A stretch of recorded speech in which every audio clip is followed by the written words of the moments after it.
to call this May 21st, 2025 Board of Education regular meeting to order. George, can you take the roll? Mrs. Bissell? Here. Mrs. Kilbane? Here. Mr. Miko? Here. Ms. Stachek? Here. Mrs. Hausum? Here. All present. We all rise for the pledge.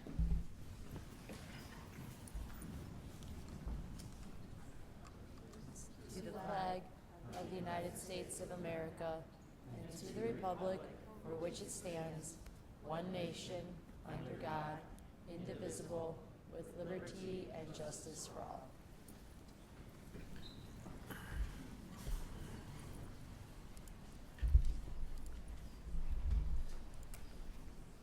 Next on the agenda is our strategic priorities. Our district has developed and is currently engaged in a 3-year strategic plan, which reflects the values, beliefs, and hopes of our students, staff, parents, and community.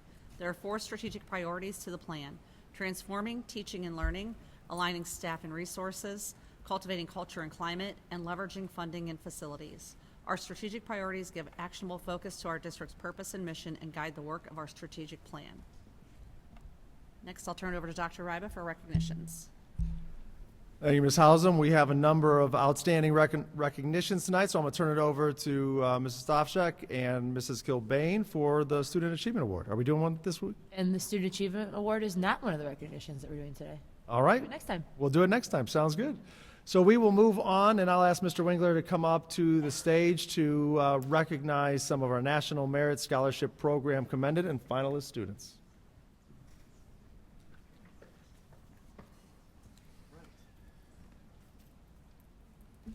Good evening, everyone. Before I get started, I'd like to say, first off, thank you to all of the elementary principals here for allowing our seniors to walk in their cap and gowns in your schools and get a clap out. It was, I got pictures from all of the schools, and thank you guys for allowing that. It was a wonderful experience for our seniors. I'd also like to say congratulations to all the retirees tonight. Nothing more satisfying than a career serving others, and we are very proud of all of you. All right, so I'm here tonight to present on the National Merit Commended and Semifinalist. So I'm going to do a brief kind of explanation of what that actually means. And then what I'm going to do is I'm going to call the students up who are being awarded and speak while they're standing here so I could fully embarrass them on their way out the door as seniors. What this means is that when they're juniors, they take the PSAT, which is a national test. It's given to about 1.5 million students in the country. If you score, what they do is they take your reading score and your writing score, they double it, they add in your math score, they divide by 10. Gives them an index. That index is then ranked out of 1.5 million kids in the country. Roughly 34,000 students, or around 2.2% of the top 2.2%, make National Merit Commended. We have one National Merit Commended student. I'm going to call her up now. Joelle Rush, come on up.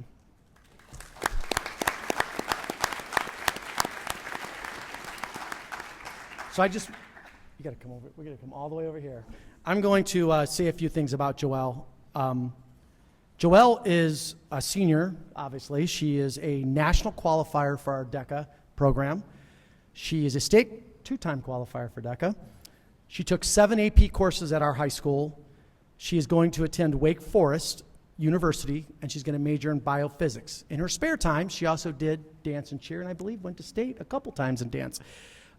She is an outstanding student and a representative of high achievement here at Strongsville High School. Congratulations.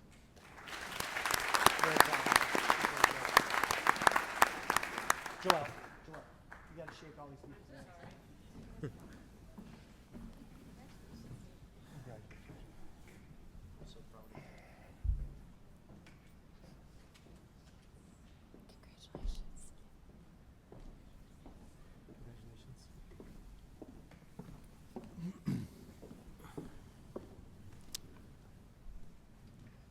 The next student I'm going to call up is Hannah Lee.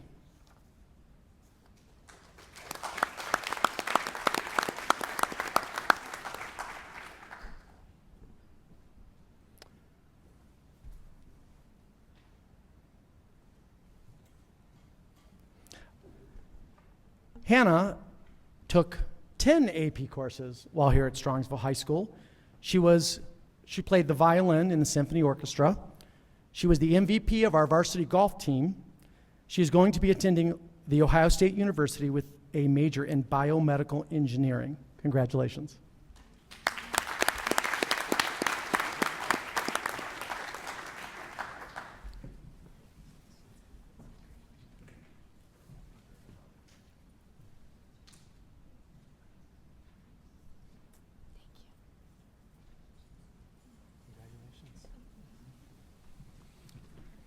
Next is John Papandreas. Come on up.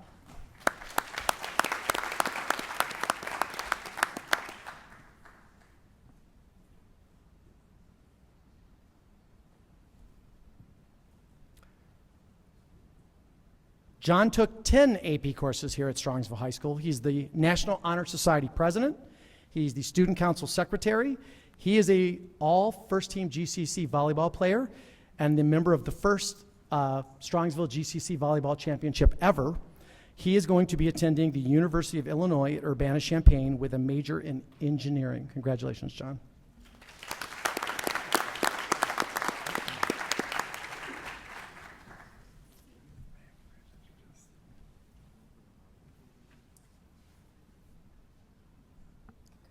By the way, the four of them, the lowest GPA in the group is around 4.72.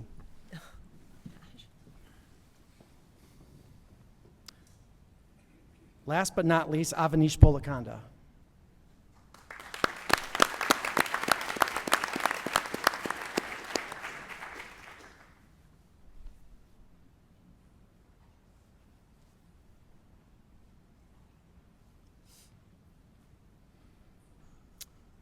So this young man took 12 AP courses here at Strongsville High School, and I want to note that we offer a multivariable calculus course here. Most schools do not offer that. That is the course after BC Calc. It's rare that you find a school that has anybody. We typically have 15, 20 kids a year take it. He took it his sophomore year at the same time that he took AP Stats. He was the student of the year, which I've never seen in math. He was the student of the year in science, and he was the student of the year in orchestra, for which he plays the violin. He missed the ceremony because he was at a concert playing his violin. He is going to attend Case Western University with a major in math and physics. Congratulations.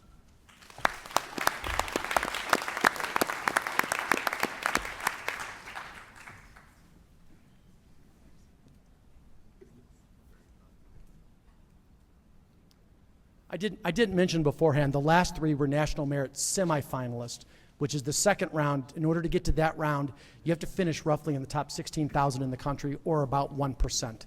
So clearly, these are the brightest of the bright. Thank you, everyone. Have a good night.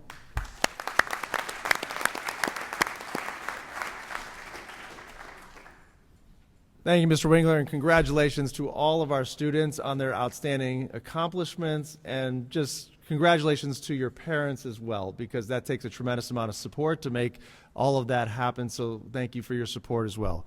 At this time, I'm going to turn it over to Mrs. Namick, who's going to share the DECA recognitions at this time. As she's coming up, I just want to share, a number of us had a chance to attend the Chamber of Commerce scholarship luncheon.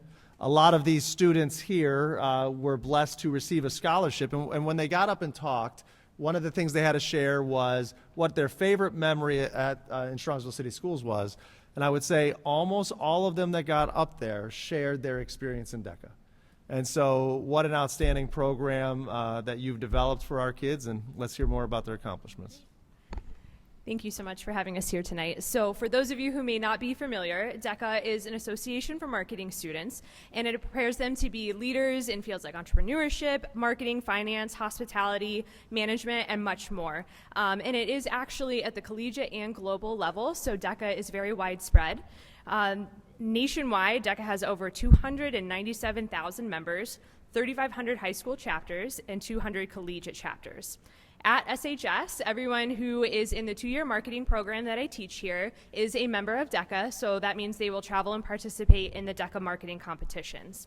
So when we travel for these competitions, they are given a 100-question test, and then they are presented with a role-play scenario where they have to come up with a creative solution to whatever problem is being presented. For those here tonight that were individuals in the competition, they were only given 10 minutes to come up with a solution, and then the team partnerships were given 30 minutes. So to be able to come up with something in that amount of time is a feat in itself, and these individuals here did it so well that they made it to the national level. So this year in total, we have 86 DECA members at Strongsville High School. All of them competed in January at the district level. And of those 86 students, 57 of them qualified to compete at the state level in Columbus in March. At the state competition, 22 of our students made the final round in their event, and 21 of those students placed in the top 10 in the state. The students that are being recognized here tonight placed high enough in their event to earn them a spot at the national competition in Orlando, Florida. And I am honored to say that most of them here tonight actually competed 2 years in a row at the national level, which is really, really hard to do. And so when we were in Orlando, the students got to network with other DECA members from around the country.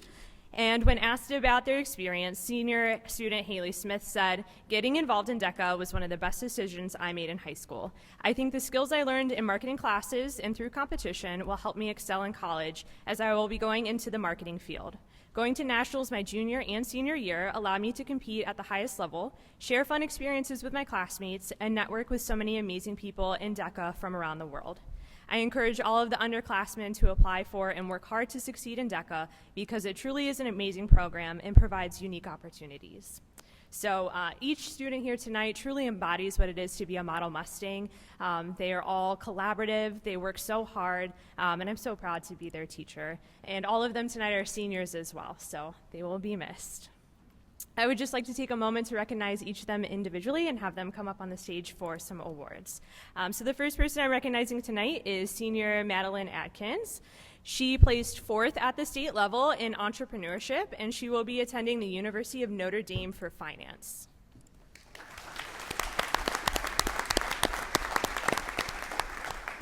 Next we have senior Haley Smith. She placed 3rd at the state level in food marketing, and she will be attending the University of Florida for public relations.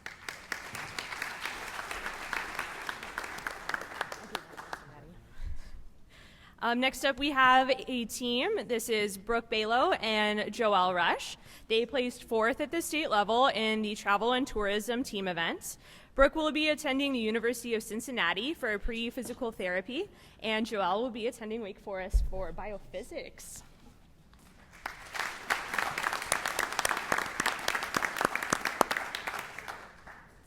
Next, we have the team. She has all of yours. We have the team of Josh Byers and Alex Polensky. They placed 5th at the state level in hospitality services. Josh will be playing basketball at Baldwin Wallace and majoring in finance, and Alex is attending Miami of Ohio for business analytics.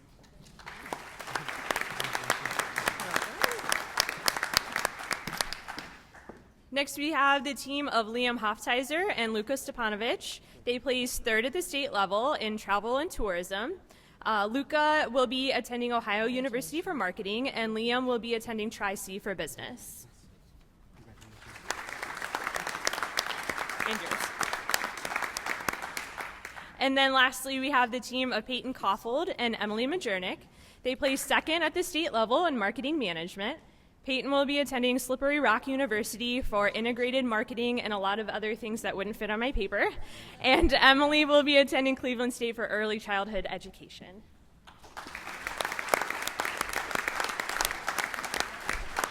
And thank you to the board. We appreciate you so much taking the time to let us come here tonight and be recognized for our hard work. Congratulations. Congratulations.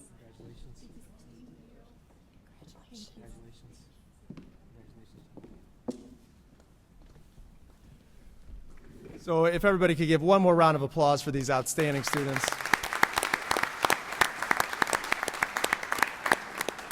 Every single year, it's a joy to congratulate them and share in their successes. And every year, we have such large numbers that compete and make it to a national level. I think sometimes here we may get accustomed to that because it's just kind of how things are, but I'm assuming that's not the case everywhere. And so it's dedicated students and wonderful advisors and teachers. So congratulations to everybody. Next, it's one of those times where it's an exciting time for some, sad time for others as we recognize our retirees. I've been blessed to know a lot of these people for many, many years and have just truly been honored to work with them. So it was wonderful to catch up, see the smiles on your faces and the excitement of your family. But we are sad to say goodbye to so many of you. And as Jenny gets up there to share some of her remarks, this time of year we do a lot of interviewing to replace many of you that are leaving.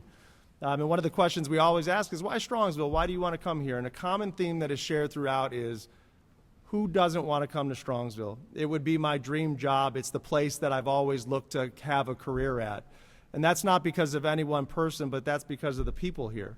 And so on behalf of us, sharing to those key people in the audience that have spent 30 plus or 20 years or whatever it may be, you're the reason people want to come here, because it's a special place to work, because you make it that special place. So before Jenny shares her appreciation and congratulations, just a heartfelt thanks to all of you for the sacrifice, the dedication, and service you've given to our kids during your time here. So thank you. Jenny? Very, very well said. I'll just completely ditto that. But again, it's my honor to recognize the retirement class of 2025. We have a total of 24 retirees, and tonight I believe we have 12 of them in our presence that have joined us to be officially recognized here in front of all of you and our Board of Education. And as Cameron said, it really is just bittersweet because, you know, we're saying goodbye to so many of you. And so many of you have been so influential in your careers and undoubtedly have had such a memorable impact on so many students. I can't even count the years and the students and the lives that you've touched, in addition to your colleagues. And as Cameron shared, your influence among your colleagues has really helped us build the culture and have the positive impact that we've had over the years. So we're very happy for you, sad to lose you, but very happy as you embark on new things. Like I heard tonight, babysitting was a highlight, travel, a lot of you will travel, yoga was another one. So just excited for you and your futures and all of the things you're going to be able to do, especially sleep in a little bit more. So with that, I want to start by recognizing one of our leadership team members, and I'm going to ask Dave to come up to the stage and help me with this one. Teresa Williamson, if you could come to the front here.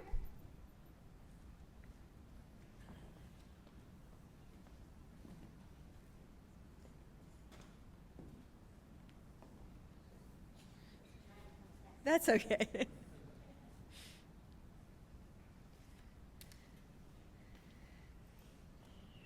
So Teresa's dedication and versatility have been a true asset to our district over many years. She began at Sarar as a playground monitor and aide in 1994 and quickly transitioned to clerk and data input specialist, and in 2001 she became the coordinator of data and technology. Along the way, Teresa has worked in the district AV taping productions. She's managed data and records at the high school and eventually took on the critical responsibility of overseeing all district student data at the Board of Education building. Work that in many districts actually is assigned, we shouldn't tell you this, but it actually is assigned to 2 or 3 people, and she expertly handled it all on her own. Her vast knowledge of PowerSchool is so impressive that even the software support team would reach out to her for guidance, and I know I continually reached out to you for guidance as well. Teresa's commitment and expertise have made a lasting impact on how our district operates behind the scenes, and we thank you for your tireless dedication and support of our students and our staff, and may this next chapter bring you happiness and a well-deserved rest. Teresa, you are already deeply missed.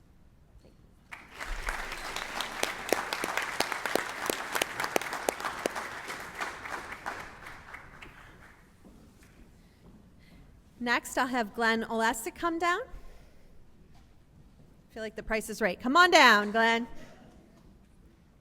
Congratulations.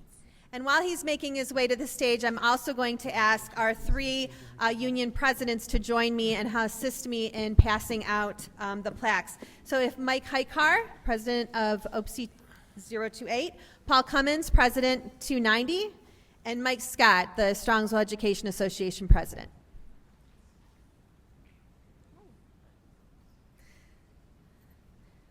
Glenn has been a longtime fixture at our preschool and a cherished member of our school community.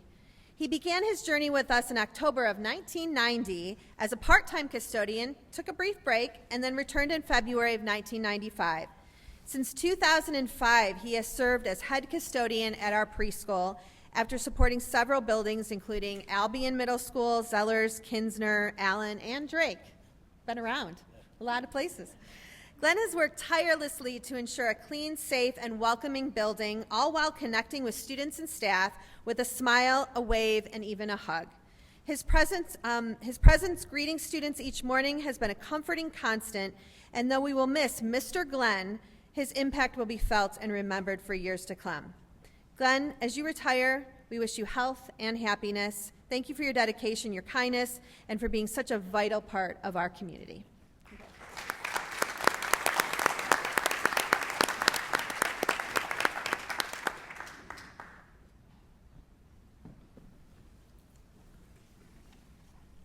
Next, I'd like to invite up Cheryl Richardson.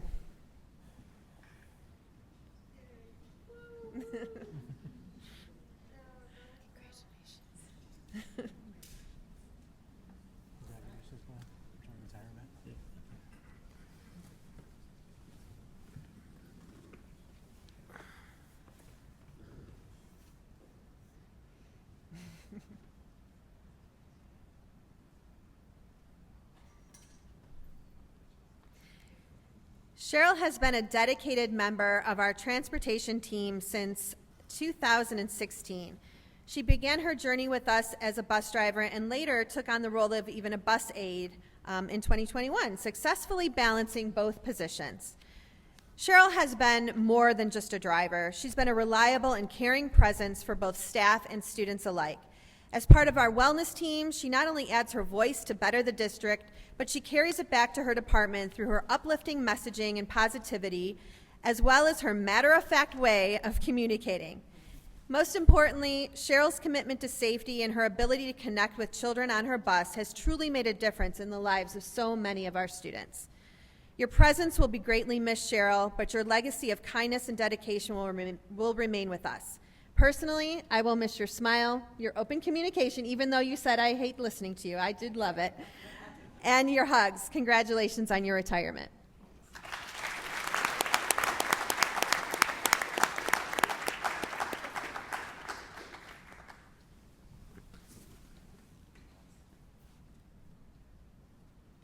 Yay.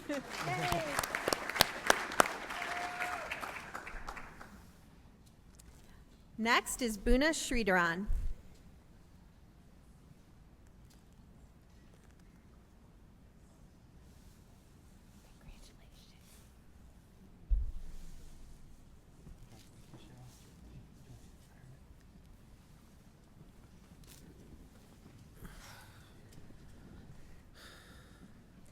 Buna began her time in Strongsville in 2006, starting out as a monitor and navigating the enjoyable and lively middle school lunchroom.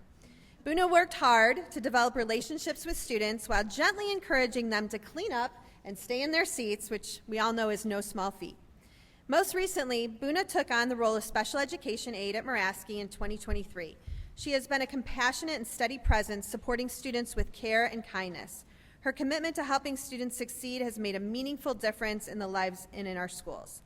Buna, as you step into your new chapter, may it bring you peace, joy, and fulfillment. Your dedication will be deeply missed, and we thank you for so many years of service to us.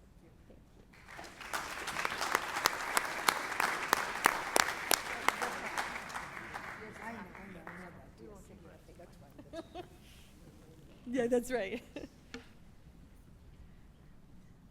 Next, I'll invite Don Boyner. Congratulations.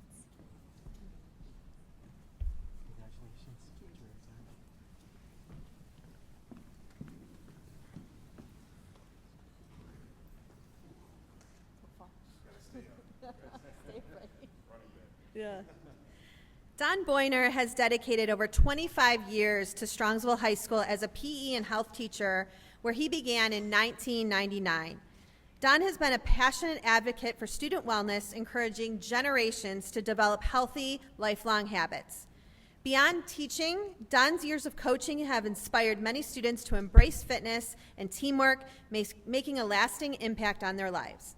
So Don, I do believe it's kind of an end of an era, because you had your mom who taught here, right? And you went to school here. Zellers for the Zeller people. Yeah, and your sister and your brothers. And my brothers were Yeah, a lot of people coming through this school. So end of an era for you as the last Boyner to either attend school in Strongsville or to teach here in Strongsville. We wish you all the best as you begin this new exciting chapter. Thank you very much for your service and all of your dedication to us.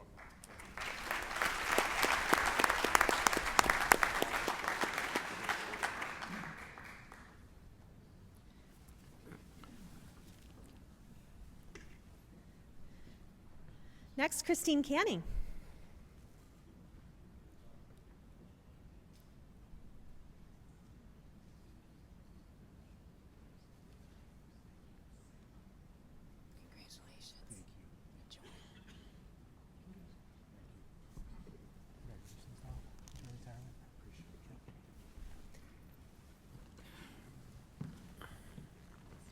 Chris has been a dedicated kindergarten educator since 2004. She has taught at Allen and Zellers and has been inspiring students at Kinsner since 2014. Throughout her career, Chris has consistently gone above and beyond to ensure every child feels valued and supported. Her thoughtful strategies for managing classroom behavior have created a positive and nurturing learning environment. And in her final year, Chris embraced the challenge of teaching a diverse classroom, demonstrating her remarkable adaptability and unwavering commitment. Chris, you know that your impact on our students as they begin their education with us will be long-lasting, as you have also had a positive influence on your colleagues as well. We wish you all the best in your retirement adventures ahead. Thank you for everything, and enjoy this very well-deserved time for yourself.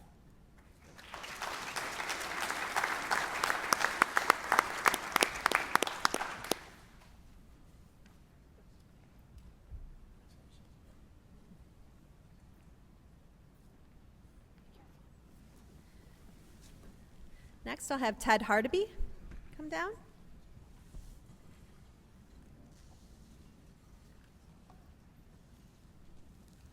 Congratulations.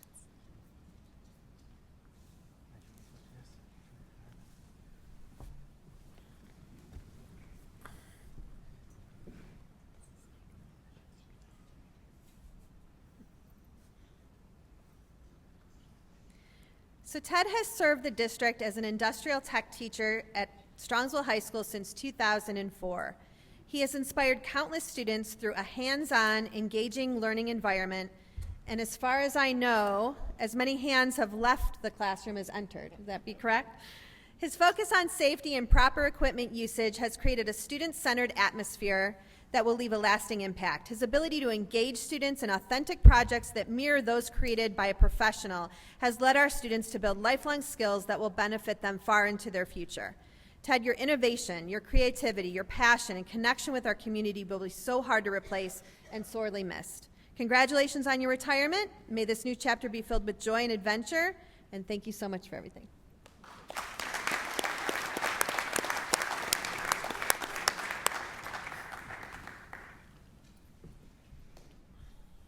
Robin Holden, come on down.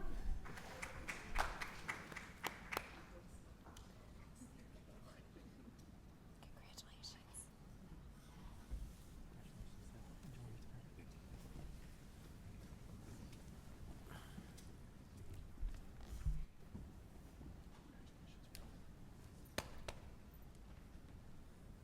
So Robin began her career with Strongsville in 1991, starting her journey at Muraski, where she taught until 1996, and then moved to Sarar for 2 years, and finally making her home at Chapman since 1998. Robin has dedicated over 3 decades to inspiring her students and her colleagues. She always finds ways to infuse fun into her classroom, whether starring in the Right to Read Week plays or planning activities that bring staff together. Her creativity knows no bounds. She is deeply committed to her students, always finding ways to help them succeed academically and behaviorally through important life lessons that shape their development as individuals. As she embarks on this next chapter, Chapman will surely miss their go-to lead role in the school community. Robin, thank you for your incredible contributions, and may your retirement be filled with joy, adventure, and all the fun that you've brought to others. Congratulations to you.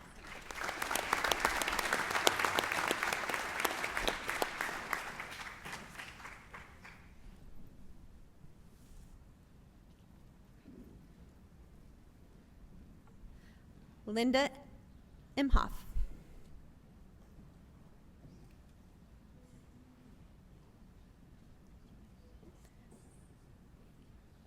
Congratulations.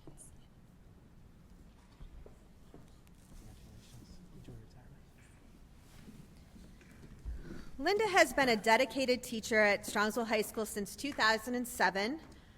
She has always been willing to step up and teach any class, demonstrating remarkable flexibility and a true team player spirit. Just last year, she supported our geometry class despite not having taught it in several years, and her students just excelled on the end of course exam. Her commitment to helping students achieve their final math credit has made a significant impact during her time here. Linda, your presence and contributions have enriched our school community in countless ways. As you move forward into this new exciting chapter, may you embrace new adventures and enjoy every moment, and we wish you all the best in your retirement.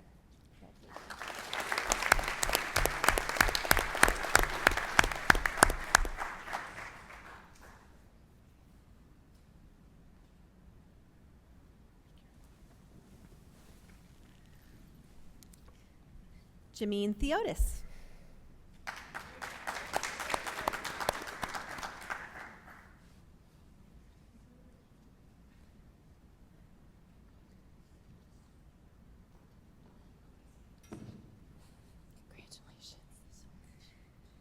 Jameen has been an invaluable intervention specialist at Strongsville High School since 1993. Over the years, Jameen has dedicated herself to helping our most at-risk students, turning around years of failure through her empathetic approach and mastery in forming positive relationships. The ultimate compliment to Jameen is not only has she made her students better, but her co-teachers universally agree that she has also made them better educators. Her impact has extended far beyond the classroom, enriching our entire school community. Jameen, may you carry this forward, the same passion and dedication into all your future endeavors and being with your family. Your legacy will continue to inspire us, and you will be greatly missed. Congratulations to you.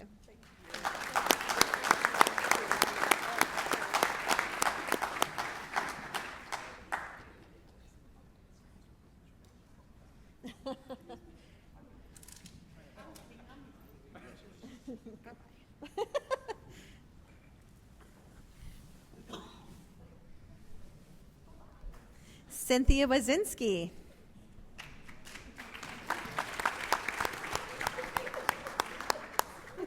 Congratulations. Yes. Everyone should be there, yeah. Yeah, right. You're good.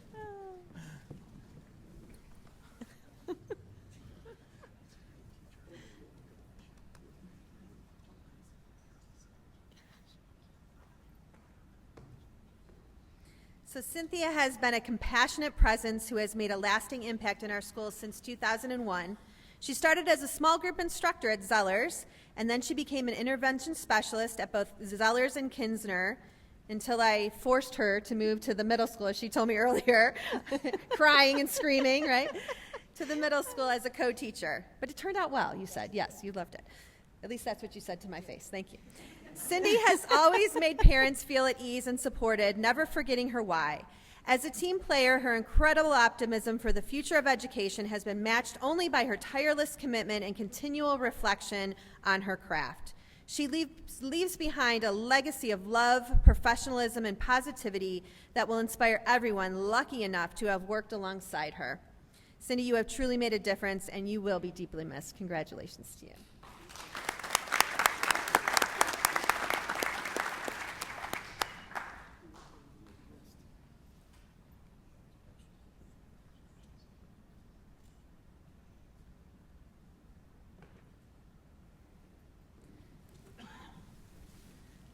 And last but not least, Tim Zimmer.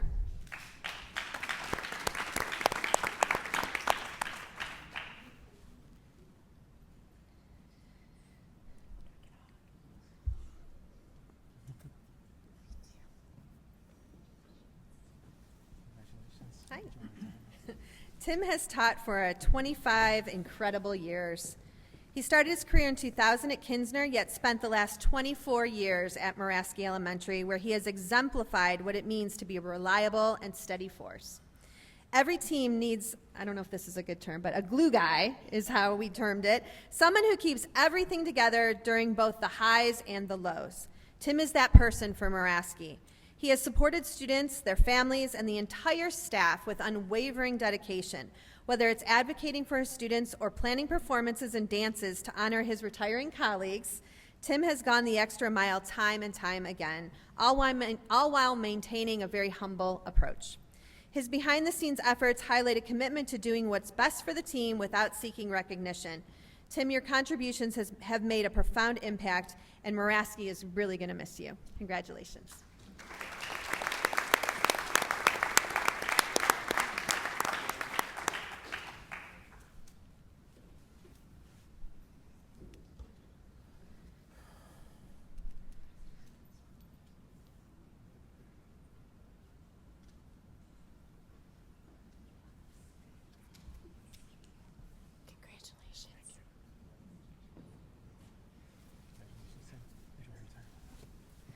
So I just want to give them one more round of applause, one more hand here. Congratulations. And I'm not going to forget that I heard some of you say you are considering coming back to sub for us. So you're welcome. Doors always open for you. We would welcome you back. But again, just wish you all the best in your retirement. I know you still have a few more days, but just so excited for all of you. Thank you.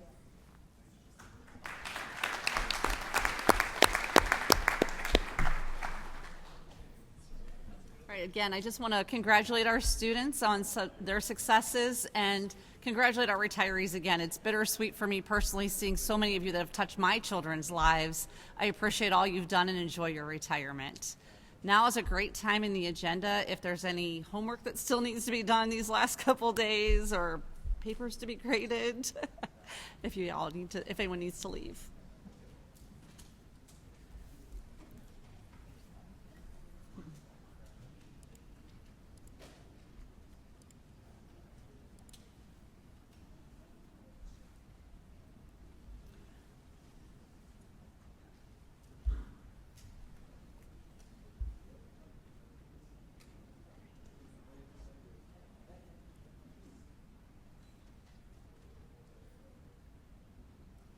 All right, next on the agenda is public comment. I don't have any slips, George, do you? No, do you want to make an announcement If there's anyone that would like to make public comment tonight, you can come up to the podium.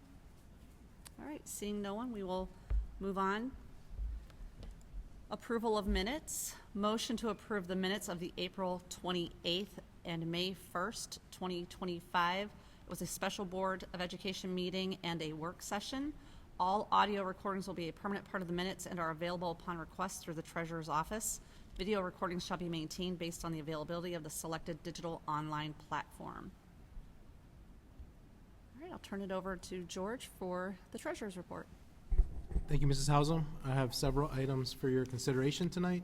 The first being the semi-annual 5-year forecast. With the 5-year forecast, I'm going to present it tonight. So I'm going to ask the board, they're going to bring down the screen, so I'm going to ask the board to go to the first row, and then I'll go to the podium to present it. And then from there we can come back and have discussion.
All right, can you hear me?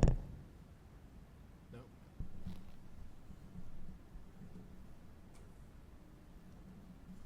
Scott, is the mic on? There we go.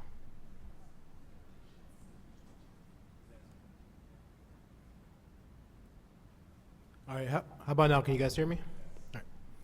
All right. So as I mentioned earlier, the 5-year forecast is a semi-annual forecast that is required to be done by the Ohio Department of Education. It's done twice a year, November and May. The November forecast is usually at the beginning of the school year. It's tied to our annual budget and kind of forecasting out the end of the remaining of the current fiscal year, while the May forecast kind of wraps up the current fiscal year and begins the budget planning for the upcoming school year.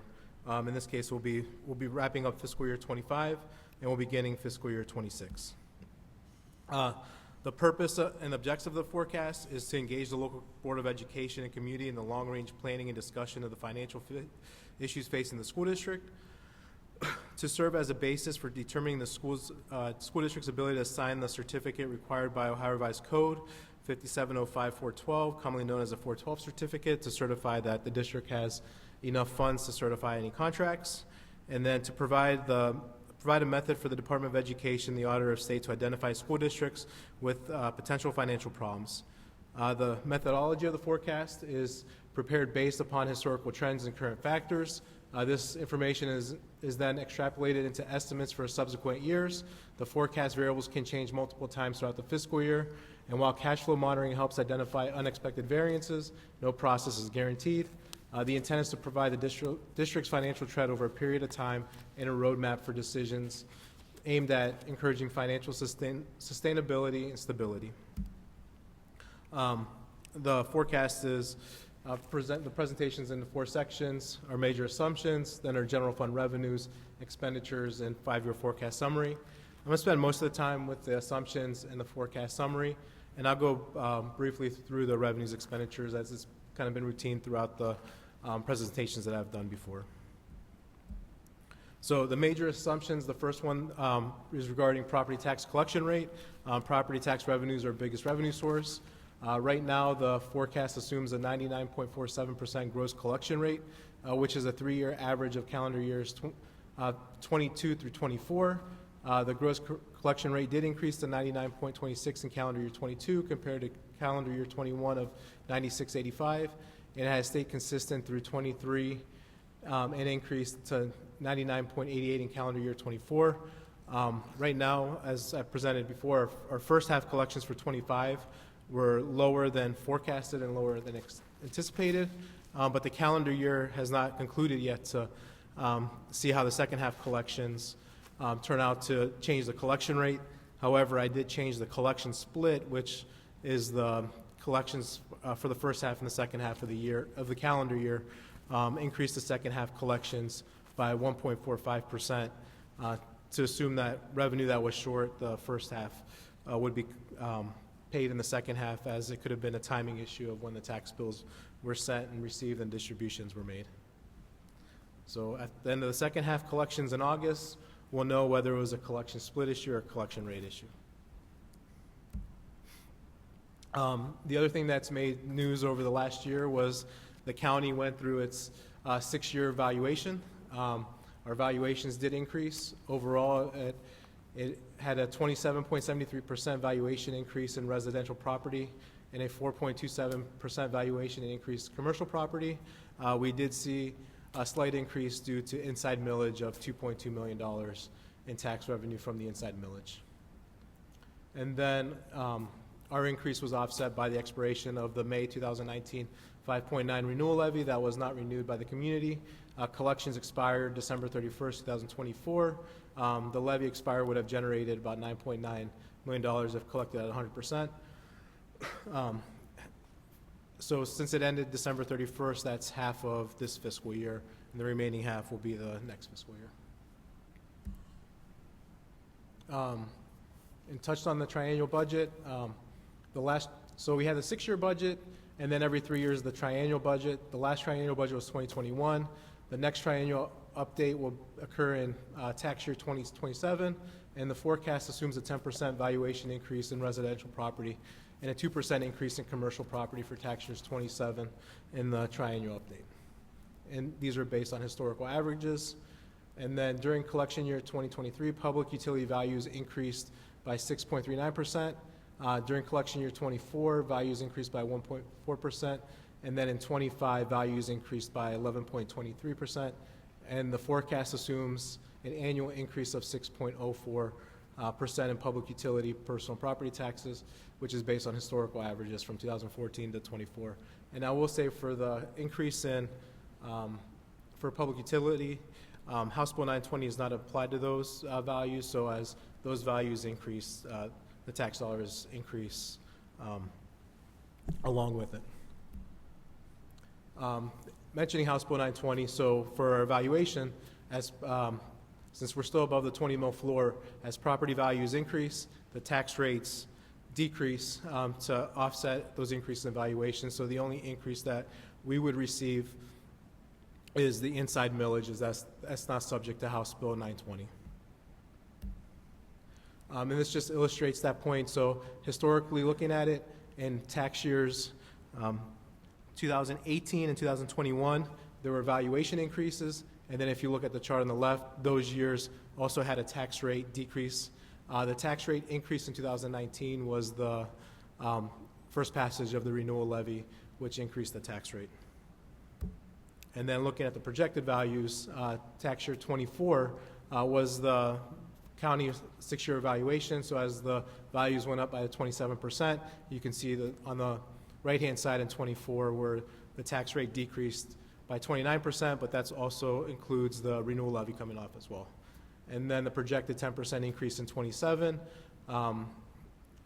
those values increase shown on the left-hand side, then on the right-hand side is the correlated tax rate decrease. And this looks at how close we're getting to the 20 mil floor. The top graph is the full voted rate. The middle graph is currently our effective rate, and the dotted gold line is the 20 mil floor. And what that means is so when you're above the 20 mil floor, House Bill 920 is in play. As values go up, the tax rates go down to offset the increase. Once they drop to the floor, the 20 mil floor, the tax rates can't go any further, so any increases in valuation is a one-for-one increase in revenue. With these big valuations across the state, more districts are hitting the 20 mil floor, and currently in the state legislation, there's a lot of talk and potential legislation around that 20 mil floor to kind of mitigate some of these large increases. Currently, our effective rate is 25.2 mils, and then after the triennial update in 27 is 23.34 mils. That's assuming a 10%. If it's a larger increase, then obviously that rate will go even further down. Major assumptions. I still have the mall refund that was in 2022 of $2.5 million, only because that's the last year of the historical look back. Once that rolls off next year, I'll take that paragraph out. I already touched on in May 2019, we had the 5-year 5.9 mil renewal levy, which we started collecting in January 2020. That has expired this fiscal year, and those dollars of 9.9 million have rolled off the forecast. Half of those dollars came off the current fiscal year, and the remaining half will be coming off the following fiscal year. And we also have one more renewal levy in 2021. Residents renewed a 5-year 6 mil levy with collections beginning in January 23. The forecast assumes the levy will expire in tax year December 31st, 2026, and collections will continue through 27. If the board chooses to renew it, the first time it can go on the ballot for it is November of 2026. And we have until November of 2027 to approve it before it expires. State funding. The state is currently in its current state biennium, but with the forecasts and begin with fiscal year 2022. 2022 and 2023 was the biennium budget that first had the fair funding formula, followed by fiscal years 24 and 25 that we're currently in. The state in that biennium budget had resumed the fair funding formula and continued the implementation of it, where we saw increases in 24 and 26. And beginning with fiscal year 26, currently the state budget is in 2 iterations. First, the governor has passed his version, of the school funding formula. While right now it's currently in the House with House Bill 96, and then the Senate should release their version in a couple weeks, but based on what we know now, the forecast is based on the House Bill 96, the House version. The House maintained the fair funding formula in law, but made some changes for 26 and 27. The changes were made to ensure that every school district in this state received more money than they received in fiscal year 25.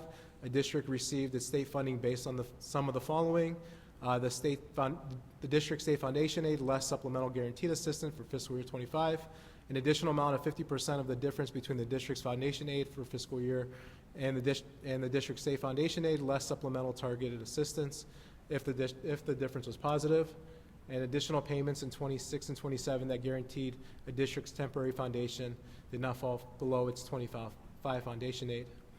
And then the last bullet point, the House budget also called for this to be a bridge formula for the next 2 years with the possibility of a new funding formula for fiscal year 28. Due to this uncertainty, fiscal years 28 and fiscal year 29 were forecasted at the same level of 27. So those 2 fiscal years don't assume any growth from 27. There is still the restricted aid portion. We have of the formula where we receive funding for success and wellness, career tech and ELL, disadvantaged pupil impact aid, gifted. Those kind of are the same amount year over year. And then this year we did receive reimbursement for the science of reading stipends that we were required to pay by the state. So that was a one-time payment for this fiscal year. Changes in revenue between the November forecast and the May forecast. Overall, if you look at the bottom, cumulative throughout the life of the forecast, the revenue changes cumulative was about $400,000. The biggest changes was in fiscal year 25, where the tax revenues were less, assuming the collection split, that we should see an increase in November 26. And then the other increases, there was an issue with the formula that we saw in the forecast with, we were one of few districts that had a renewal levy come off its books. So the ratio between the state share local property taxes and the general property tax was thrown off as it looks at historical increases. So we adjusted that with May forecast. So that's why you see the increases in in the state share local property taxes, but those increases were offset in the general property tax lines where you see those negatives. So that's why those are negative and property taxes an increase in state share. Tangible personal property, the increase was based on the increased valuation, and then the state aid was based on House Bill 96, and you can see the 2 out years where it's a bigger decrease as it's keeping the same levels of 27. Expenditures, staffing levels, we saw an increase from last fiscal year into this fiscal year, and then next fiscal year I have 8 FTE decrease of 8 positions, and that's primarily due to a reduction of full-time substitute positions from 18 to 11 substitutes. We're going to try and staff the 18, but throughout the year there's always vacancies. As we fill one, another one rolls off due to becoming a long-term sub for a teacher position. So we had quite a bit of the budget savings this year, so kind of budgeted less and we'll just keep an eye on it to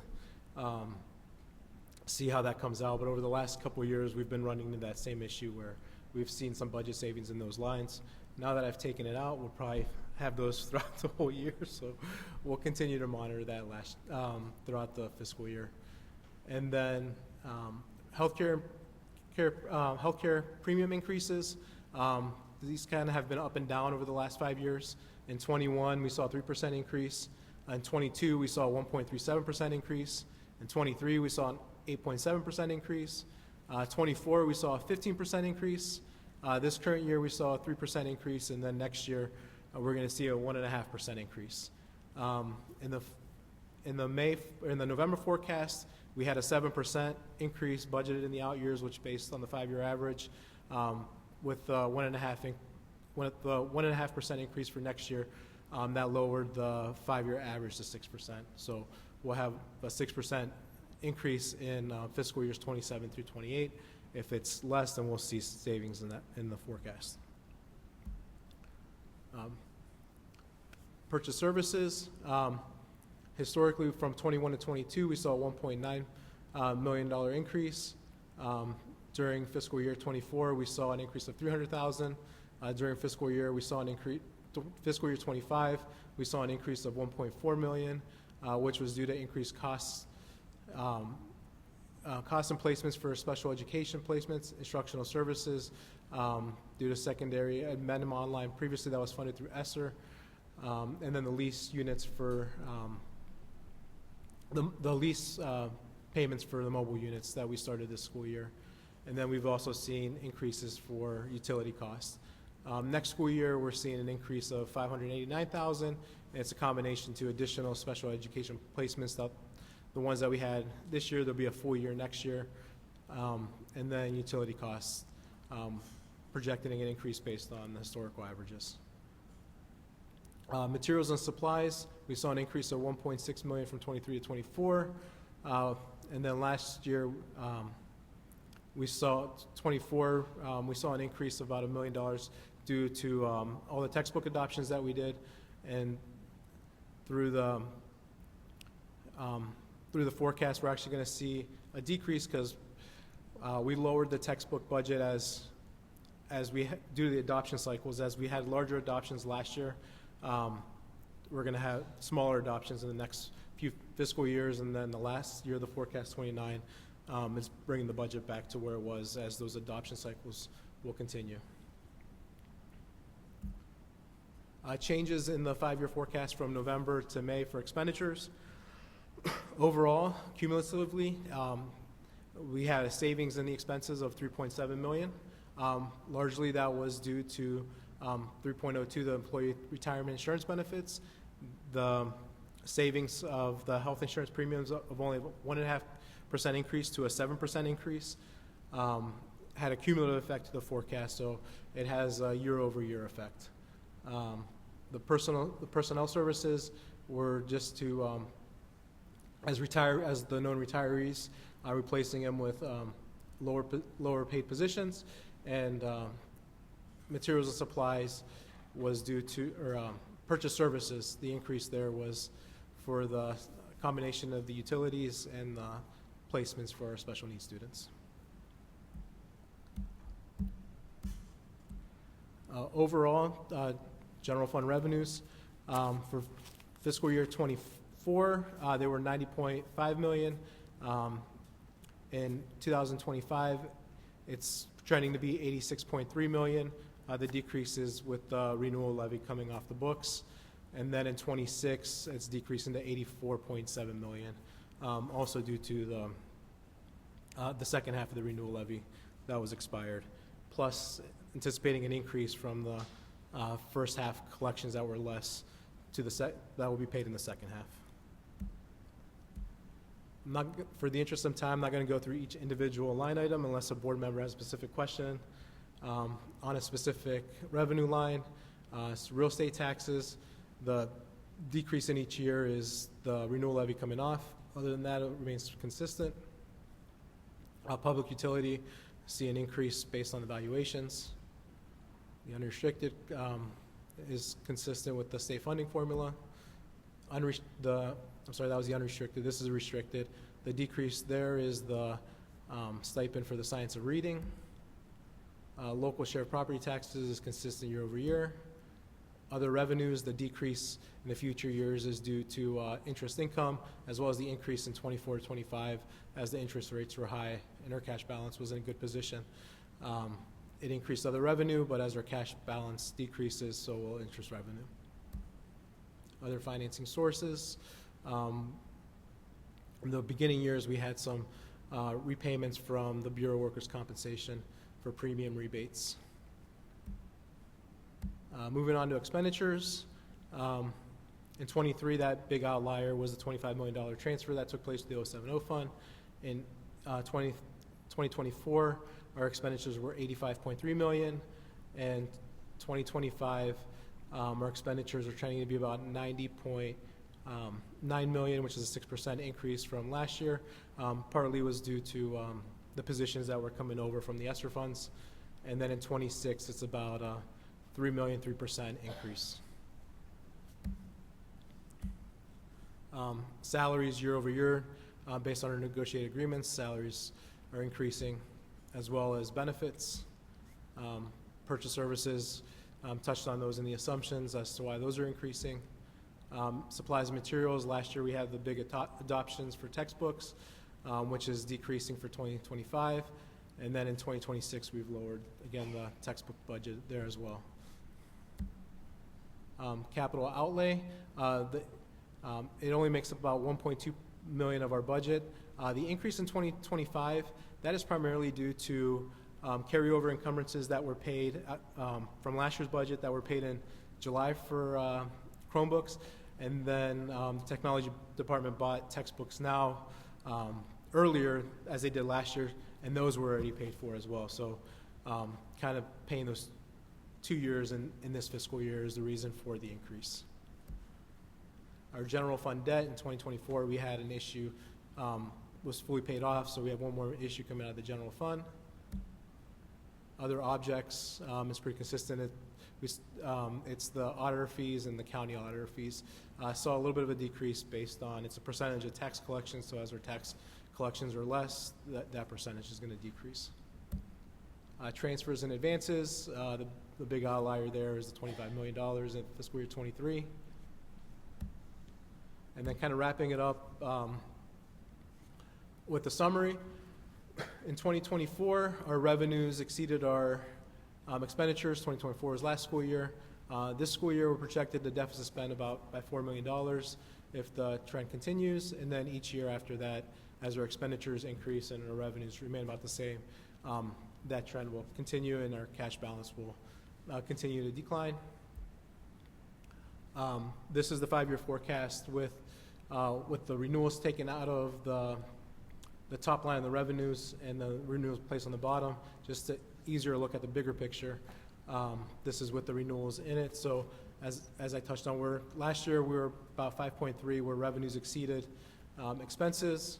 This year with the renewal levy coming off, our revenues dropped to 86.3, about $4 million, and then as our expenditures increased by about $6 million, we'll begin to deficit spending this year by $4.7 million. That'll leave us at the end of the year with a cash balance of $44.6 million.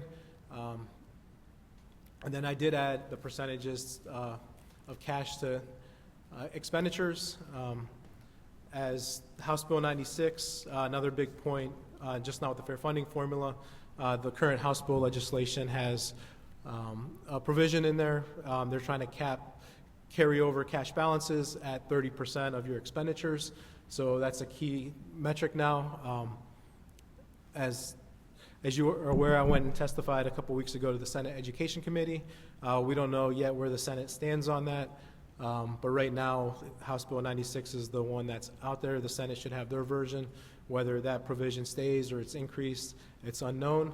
But what it is if it carries over, if that provision stays, it caps the cash balance at 30%.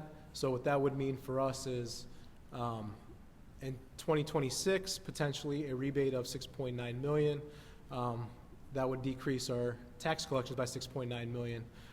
Then our deficit spend for 2026 would be about $16.3 million, leaving us with a cash balance of $28.3 million with the ratio there at the 30%. And then you can see how year after year it kind of speeds up the deficit spend, where in 28, if this wasn't in play, going back to the previous slide, we would have about $7.3 million unencumbered cash, where if this was taken out, we would have about 400. So essentially puts us in a fiscal position sooner. And then the state starts looking at it in the third year of the forecast. So when we do the forecast in November, if this is in play and if that does come through fruition, that would be 28 would be our third year of the forecast. So the state could be asking, hey, what's your plan to address this potential deficit in this year? As I touched on before, this slide is kind of a summary of the 5-year forecast and the importance of cash balances, our cash balance policy. Looking at our cash days, we talked about the percentages, but kind of where we're at in cash days. We'll end this year with 187, next year with 144, and so on, where we're in a cash deficit of 27. A negative 27 and 29 will be in a cash deficit. And this slide, I've had it before, represents the reasons for a cash balance. So I'll stop there. If the board wants to come back up, we can have discussion on the forecast.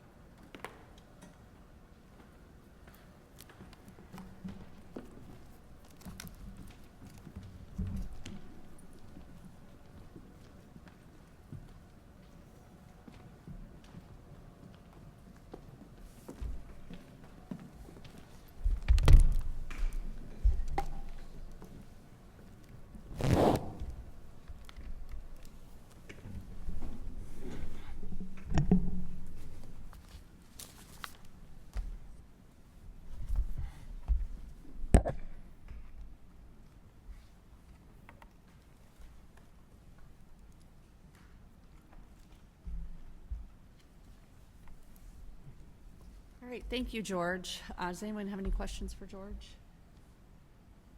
George, the only thing I wanted to ask, if you could just summarize, what are the biggest risks or uncertainties in this forecast that our public should know about?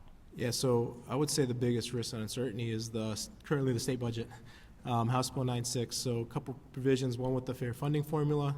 Right now, the way it stands with it, it's a little less than what we projected with the fair funding formula. There is talks through the testimonies that we heard of once they fully fund the formula, the guarantees and caps could be removed. We're currently on a guarantee, so if that's removed, if they fully fund it, how much we would still be on the guarantee, and if they take the guarantee away, what that decrease does for us. We're about a little over $1 million on the guarantee right now. But the biggest risk and uncertainty is the 30% cash carryover. That has the biggest impact. That has, for us right now, potentially $6 million on the line. What they do with that is, and how it swings the forecast. That would just put us in a fiscal position sooner than anticipated. Thank you. I know we've done a really good job of communicating with our parents through emails about how they can voice their concerns over what's happening in Columbus. So thank you for continuing to share that with our parents. I think I don't have the date in front of me, but I saw something today. There's more opportunity to public testimony in front of the Three more days next week. Senate next week. Yes, yes. Any other questions for George? No?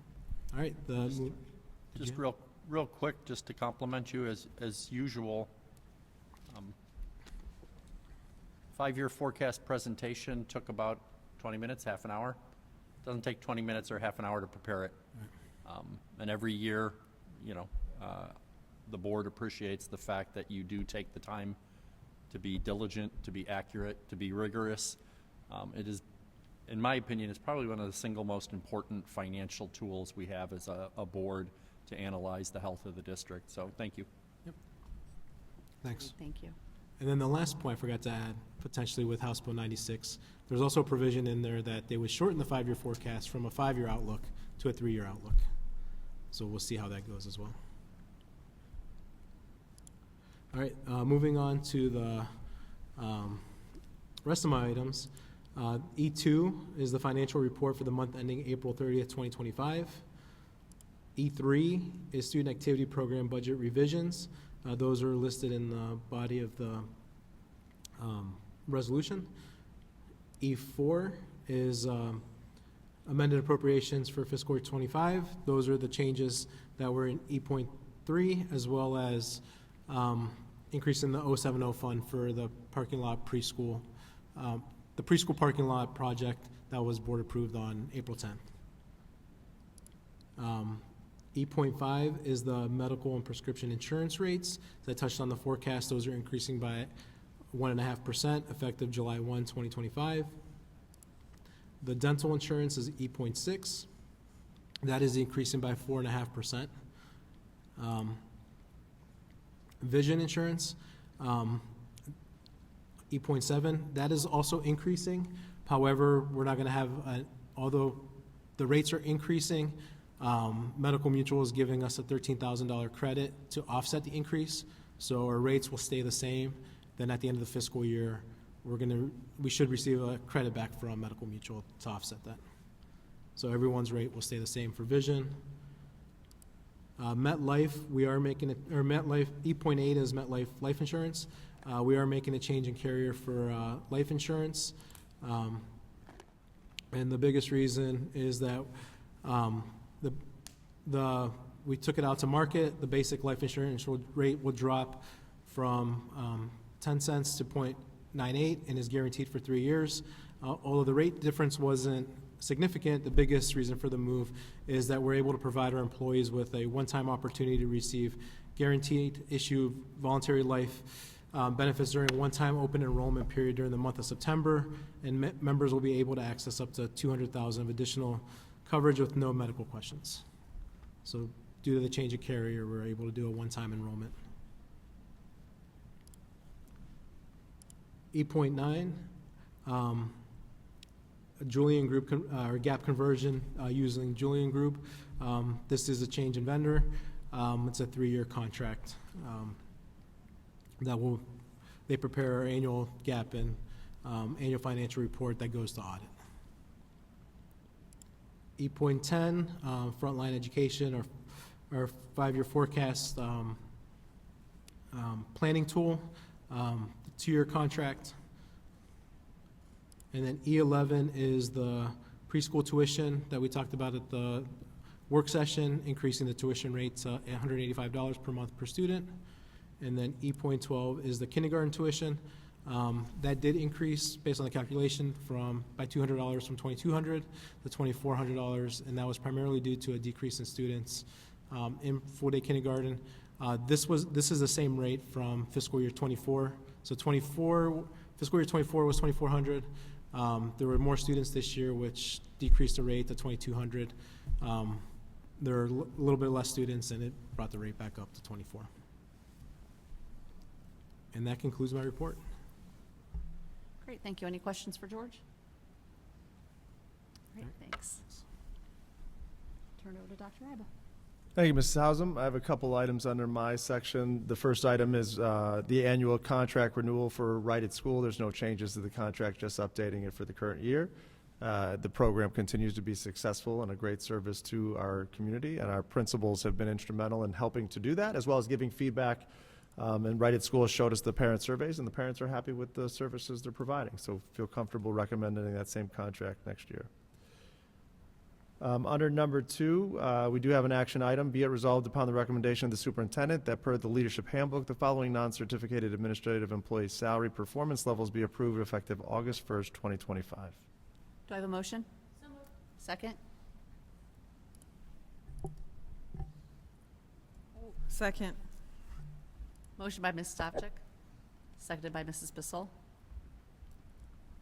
Do you want to explain what we're... Yeah, so every 3 years, we have a new contract or handbook with our non-union employees. There's a leadership group, there's an administrative group. And so whenever you create that new handbook, the board has to approve what step or performance level they're on for compensation. So since you approved that back in April, the handbook, this is now where you approve the compensation for each employee. Any questions? George, can you take the roll? Ms. Stavcek? Yes. Mrs. Bissell? Yes. Mrs. Cobain? Abstain. Mr. Miko? Yes. Mrs. Hausum? Yes. Motion carries. Next item, be it resolved upon the recommendation of the superintendent that the following previously approved item be rescinded, and that's from April 24, 2025, under my report for the leadership handbook. Do I have a motion? So moved. Second? Second. Motion by Mrs. Stavcek. Ms. Stavcek, second by Mrs. Bissell. So one of the things that we have to look at is, for this, the reason we're rescinding it is Mrs. Kilbane voted on that. She has a family member that is a part of that leadership handbook, and that was missed by us when we put it up there. So we are going to rescind it now, and then there'll be a separate vote after to approve the same handbook. Thank you. Any questions? Can you take the roll?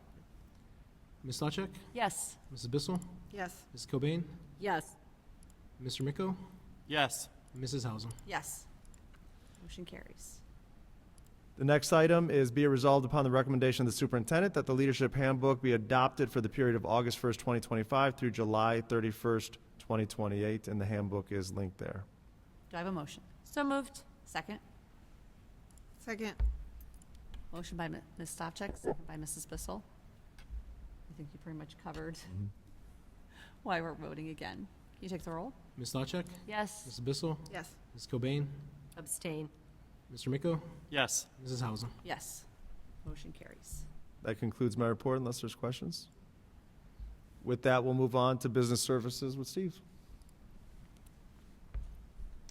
Good evening, everyone. There's 4 items under the business services section tonight. The first one is a consent item, and this is dealing with the payment in lieu of program for students who reside in Strongsville but do not attend Strongsville City Schools.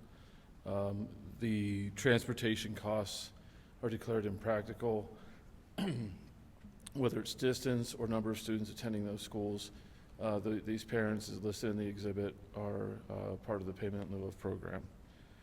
The second item is an action item, the vendor managed supply program with ALCO. Be it resolved upon the recommendation of the superintendent that the Board of Education enters into an agreement between the Strongsville City Schools and ALCO for the vendor managed supply program as stated in the exhibit for 1 fiscal year, not to exceed $57,552. Funding to be from the general fund, supplies, materials for custodial. And the exhibit is attached. Do I have a motion? So moved. Second? Second. Oops, sorry. I got into a new pattern. Second. Motion by Ms. Stavcek, second by Mrs. Kilbane. Steve, do you want to explain? So this is, I believe, the 6th year that we've been in this partnership with ALCO. So what this allows us to do is actually have the fixed cost that we can budget, and it's a monthly program cost. It's a 2.5% increase from last year, which is below the industry standard. They take care of all of the chemicals that we use to clean the schools in the district each night. Also, there's included in this some of the ancillary costs, ancillary products like the brushes and pads that go on some of the equipment, things of that nature, rags, and then other things in the exhibit that are a part of it, including training, and we get preferred pricing on equipment that needs to be replaced and or repaired as part of this program. Any questions for Steve? All right, hearing none, George, can you take the roll? Ms. Stavcek? Yes. Mrs. Cobain? Yes. Mr. Miko? Yes. Mrs. Hausum? Yes. Mrs. Bissell? Yes. Motion carries.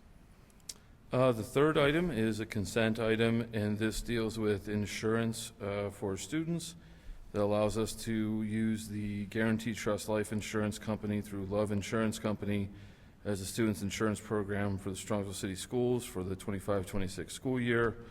Upon the recommendation of the superintendent, that any student participating in interscholastic and intramural activities either purchase the appropriate insurance coverage or present a waiver signed by the parent or guardian, and such waivers shall release in all authority or in charge from any liability resulting from medical claims. The last item, which is an action item, is a revision to the agenda from April 10th, 2025, under the section of Superintendent's Report Business Services. Be it resolved upon the recommendation of the superintendent that the Board of Education accept the proposed contract from Tremco Weatherproofing Technologies Incorporated, utilizing Warren Roofing as the approved contractor for the roof replacement at Whitney and Chapman Elementary Schools. The contracted price is not to exceed $2,447,000, Tremco Weatherproofing Technologies Incorporated is a preferred vendor of Ohio Schools Council.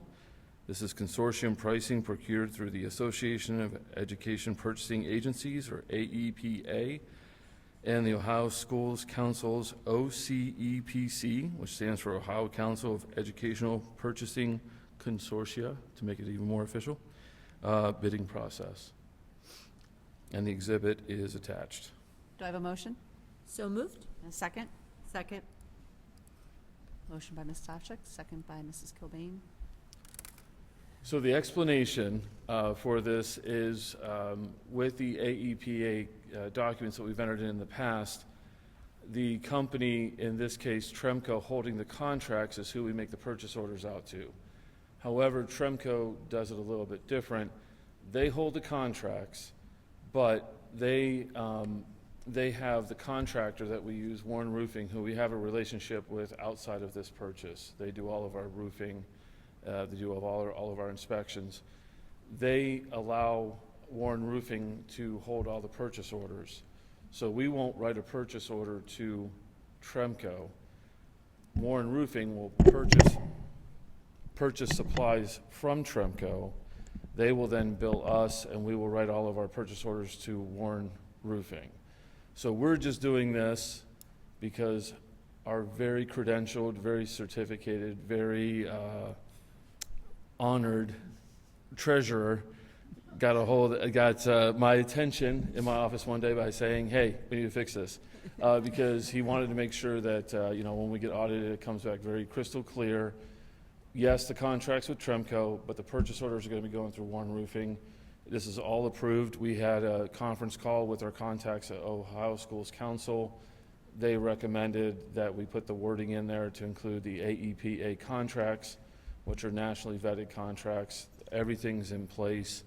They gave us all the documentation, and I'm confident that George is not going to lose an ounce of sleep with the way that we've worded this. So in all seriousness, it's just a clerical thing.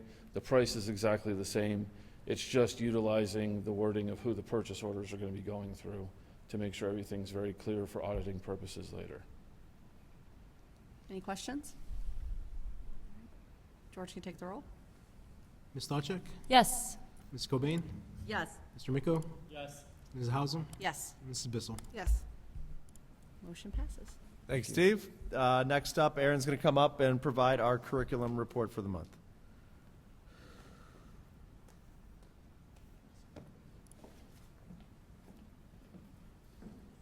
Good evening. I have 12 items tonight for your consideration.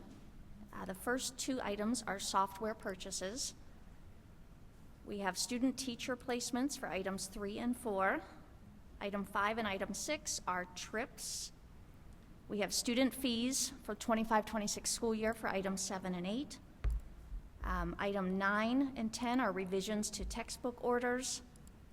Item 11 is a revision through our Title I funds. And then item 12 is an item to rescind regarding textbooks. Any questions on those? Thank you. Thank you. Thank you, Aaron.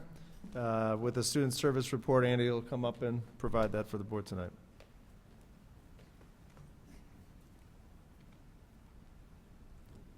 Good evening. I have a record 20 items for you this evening. Items 1 to 10 and 14 are tuitions for students with disabilities at placements such as Kids Link, STEPS Educational Group, Cleveland Clinic Learners School for Autism, and ASG Education Services. Item 11 is for North Coast Therapy Associates who provide occupational and physical therapy for our district. The exhibits are 2-year contracts for preschool and school-age students.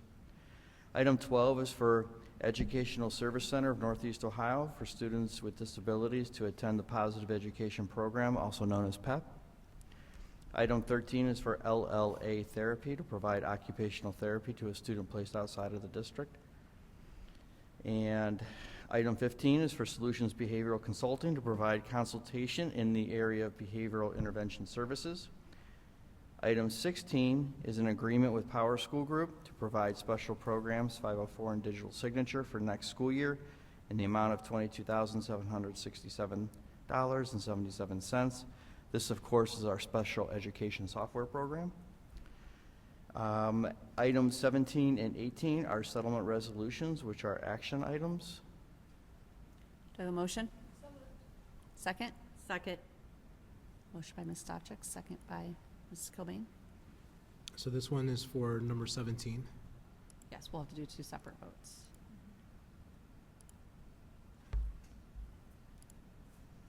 Andy, can you explain what the first one, item 17, is?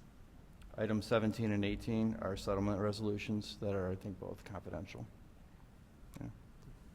But we'll still need to do The board has, just for clarity and everybody, so although they're confidential and settlement resolutions, those have been shared with the board. The boards have an opportunity to review those, and they're student-based. So Andy, if you could read number 17's statement there, the be it resolved, and then the board could vote. Absolutely.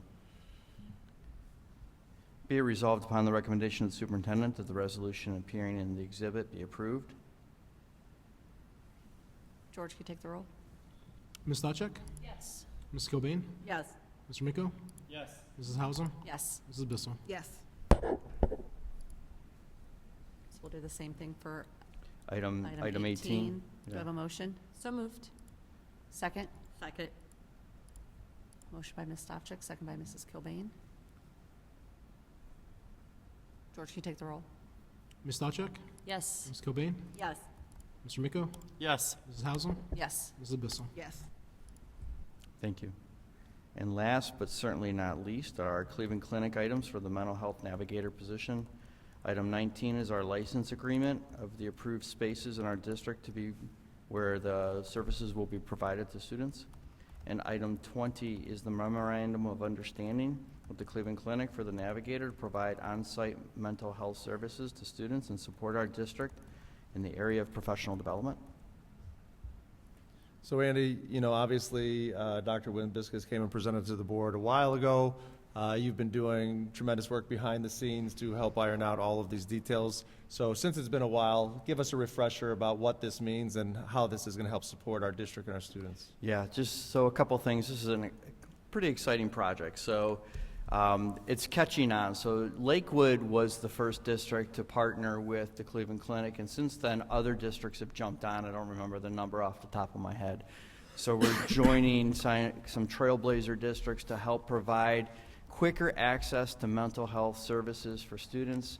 They're kind of they're very helpful in terms of helping the student and the family land in the appropriate place for their services, so they can expedite getting a student all the wraparound services they need. Kind of sometimes a link between, you think about what a school social worker might do and then what a private care person can do. They're very much kind of the in-between linchpin of those services. Also, the amount of professional development in the area of mental health is very abundant. So basically there's no restrictions there. They will provide us mental health support, professional development to any degree we want. For parents, for students, nighttime, there's no cap of hours is what I'm trying to say. So there's like an unlimited supply of support there. But really it's just an exciting venture as we embark on our strategic plan for student behavior. There's a lot of pieces of the strategic plan that are very much tied into social emotional wellness and mental health and trauma-informed care, and the Cleveland Clinic will be a great support piece for that. I have a question, Andy. Do we have a sense of what it's going to look like starting in the fall, or is it still too soon for the public to, for details like that? In terms of what it will look like, now that we have this piece done, I will be working with the Cleveland Clinic about getting into the hiring and recruiting process as soon as possible so that we can start implementing right away. So as Dr. Ryba mentioned, I think I'm becoming a kind of a pain in the Cleveland Clinic's area, so just kind of just always reminding them, where are we now, and what's the next step? And I said, you know, I'm always kind of pushing the envelope a little bit there, but they've been very patient with me. But we're very excited to get this moving. So they're a very large organization, I guess is what I'm trying to say, and you have to kind of keep that communication open with them consistently. But that's where I'm at right now, Mrs. Bissell, is to, you know, now the hiring, now the recruiting. how soon around August can we actually get somebody in place, so at the beginning of the school year, we can get things up and running as soon as possible. Thank you. Yeah. Kind of a long answer, sorry. So do you think it's reasonable to expect us to be up and running by August, if you had to By guess? August, I don't know, so that's my goal. Yeah. But I'll provide updates to Dr. Ryba along the way throughout the summer and kind of let everybody know where we're at. Perfect. Yeah. I think when I talked to Dr. Wimbiscus, she kind of said that it will be ready for next year, but I mean, they tell you a lot of things. I don't know. I love her. Yeah. I trust her, but I'm not Right. sure. But And we have the same goal, right? Yeah, But you yeah. gotta kind I of think see they're trying. who's in the pool, who's out there in the workforce that we can recruit and get into Right. the position too, so, you know, yeah. Well, thanks for all the work that you've done on this, Andy. We appreciate it. Thanks, Andy. All right, thanks. Next, we'll bring Ryan up for the Human Resource Report.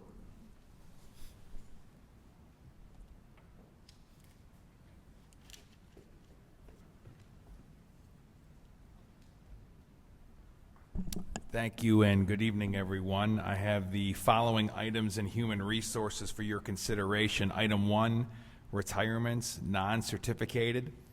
Item 2, retirement, disability, non-certificated.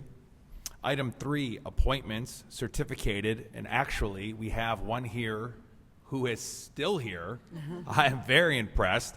I want to welcome our new phys ed and health teacher to the high school, Mr. Brian Brasky. Congratulations, Brian, and your lovely wife.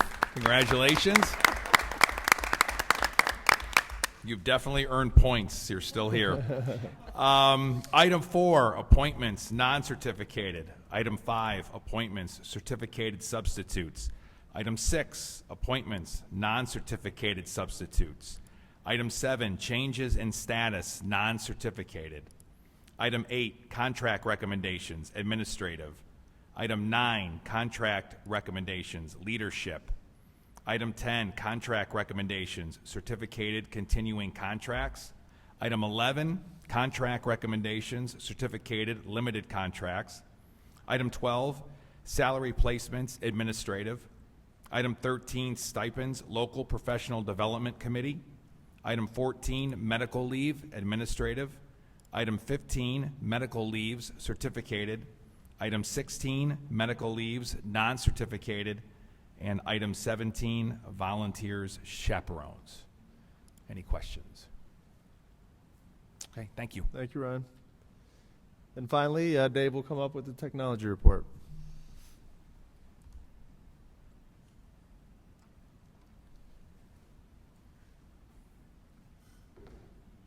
Good evening. I have two things tonight.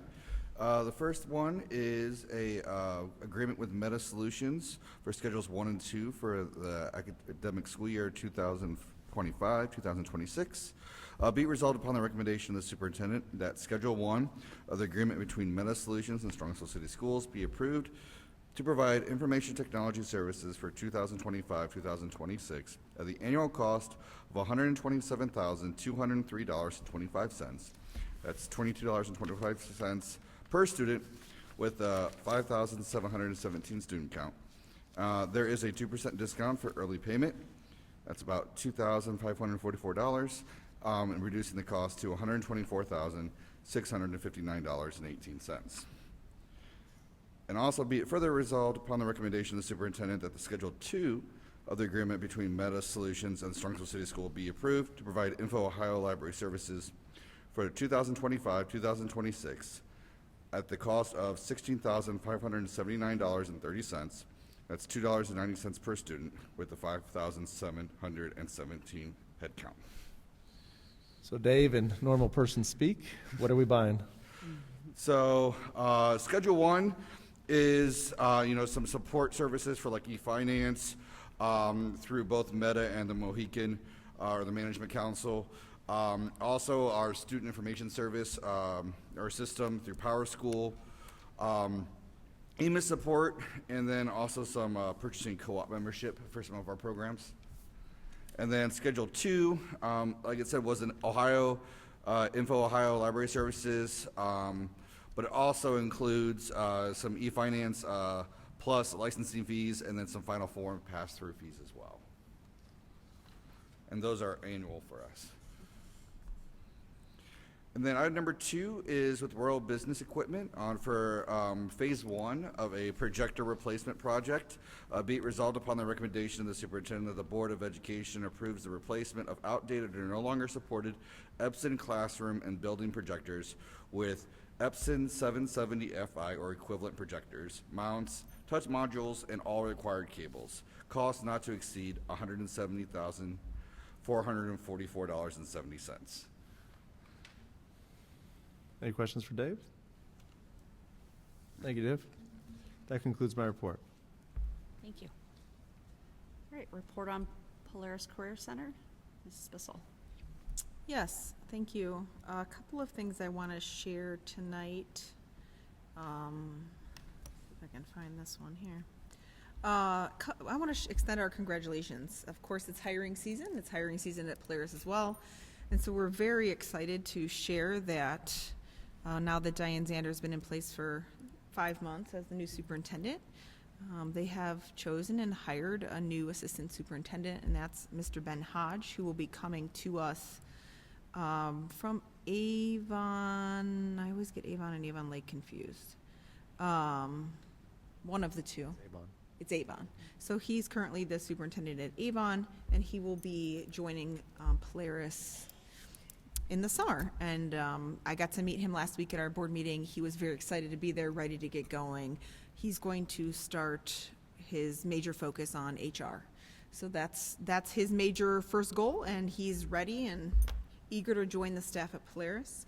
And then we have to also say goodbye to 2 of our staff at Strongsville. So goodbye and congratulations, of course. Kyle Steller applied and received the offer to become the new assistant principal at Polaris for our high school students. So he will be joining the administrative staff there in the fall, as well as Cody Dowd, Kyle is at the engineering program at the high school. Cody Dowd teaches our middle school students, and he's going to be a new career strategist. So he'll still be around helping individual students as they start to prepare and think about careers. But we're sad to see them go, but really happy for them in their career journeys. So congratulations to all 3 of those gentlemen.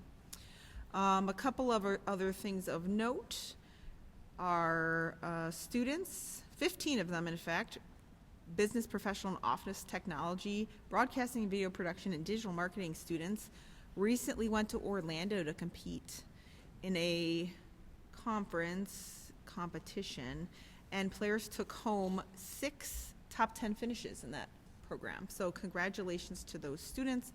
Again, successful. Every time we compete, whether it's Strongsville or Polaris, we have a lot of success. And that speaks a lot to the work that our teachers and students are doing on a daily basis. And just a reminder for those of you who have rising 6th, 7th, and 8th graders, there are still a few spots, but the program is almost full for Camp Discovery. That's coming up here the 2nd week of June. If you are interested in that, please look into that ASAP. And additionally, at the same time, just the Tuesday, Wednesday, Thursday of that same week, they're trialing a new program for high school biomedical students, so rising freshmen and sophomores who are in the biomedical program are going to have a 3-day hands-on experience to get in the hospital a little bit and see what it's like. In addition, they'll be traveling to Tri-C, so they're going to have a lot of interaction in the field to learn about all things medical. So my son's going to be going to that. I'm excited to hear what he learned. So if you're a biomedical student, please take a look at that. And I think that concludes my report. Thank you. Next, report on legislation. Mr. Micko. I'm going to do it today. Oh, I'm so sorry. I'm going to turn it over to Mrs. Bissell.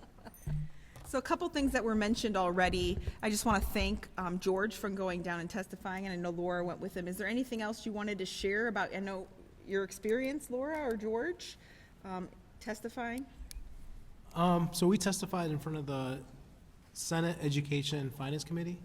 The one takeaway that I got from there was in the Senate members that were on the committee didn't seem too, I don't want to speak for them, but they didn't seem too, the impression I got, they didn't seem too in favor of the 30% cap. So just to see where it comes out when it goes to the full Senate and they release their budget in the next week or so. if it stays in or if it increases, just to kind of see where that goes. That was kind of my takeaway. The other majority of the testimony was between the 30% cap and the fair funding formula, where other districts were testifying to fully continue the full implementation of funding the formula. Thank you. And for me, it was my first time being able to go, my first visit to the state capitol building. So thank you, George, for letting me tag along. There were probably 32 or 33 people who testified. So it was a very long afternoon and evening, but it was very educational for me. And I was very impressed with the state senators. They were very engaged. I feel like they asked questions of almost every speaker there. So that was encouraging to me, that they are putting the thought into this and time and praying for a good outcome. Thank you. Thanks for being there and speaking on behalf of the schools. So in that vein, I know this was mentioned as well, next week, May 27th, 28th, 29th, and 30th, starting at 9 a.m. in the finance hearing room, they're going to hear open testimony again, and that means that testimony can be submitted on any aspect of the budget bill. There is no specific day dedicated to education funding or policy provisions. And then it specifically says here, the Senate's proposed changes to the bill have not been released. So any testimony would be in response to what the House has passed already. So nothing has changed, nothing has leaked, other than, kind of if you're reading the room, as George said. So we're still waiting with bated breath to hear what that decision, we expect that by the end of June. One more thing of note, I'm looking at this list of the people that testified. It takes a while to scroll through it.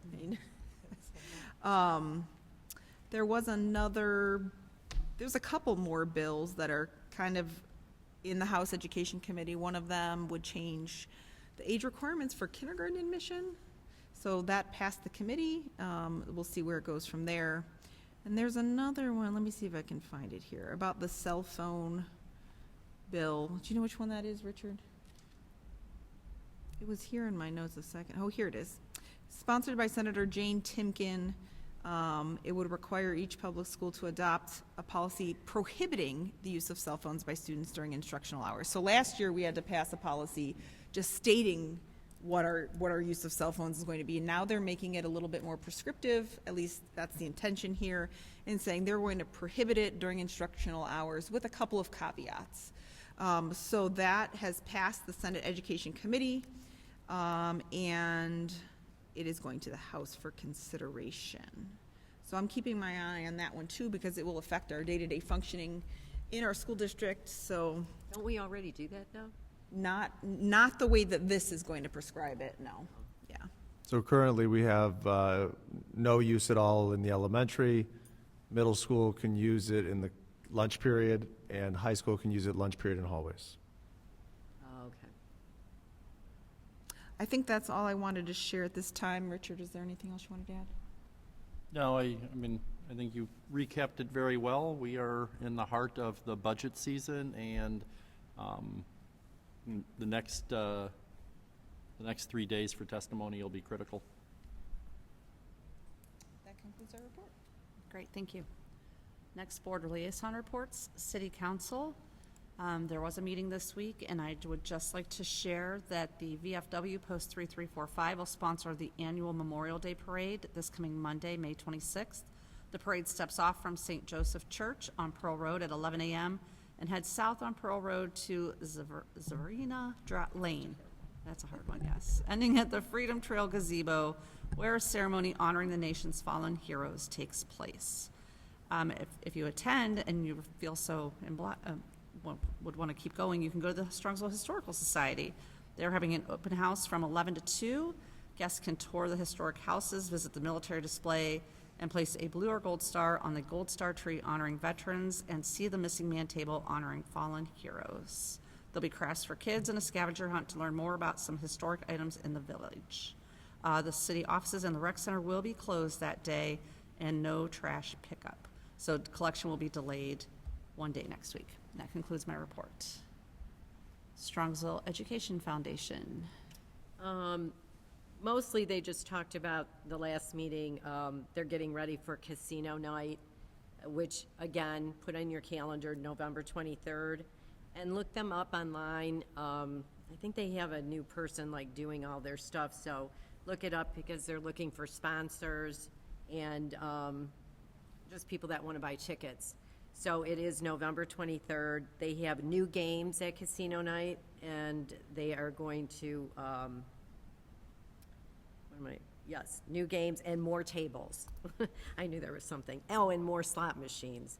So if you want to help what they do, they just gave out scholarships to a lot of our kids, and they actually surprised the kids the night of whatever they call that. Senior salute. Senior salute, yeah.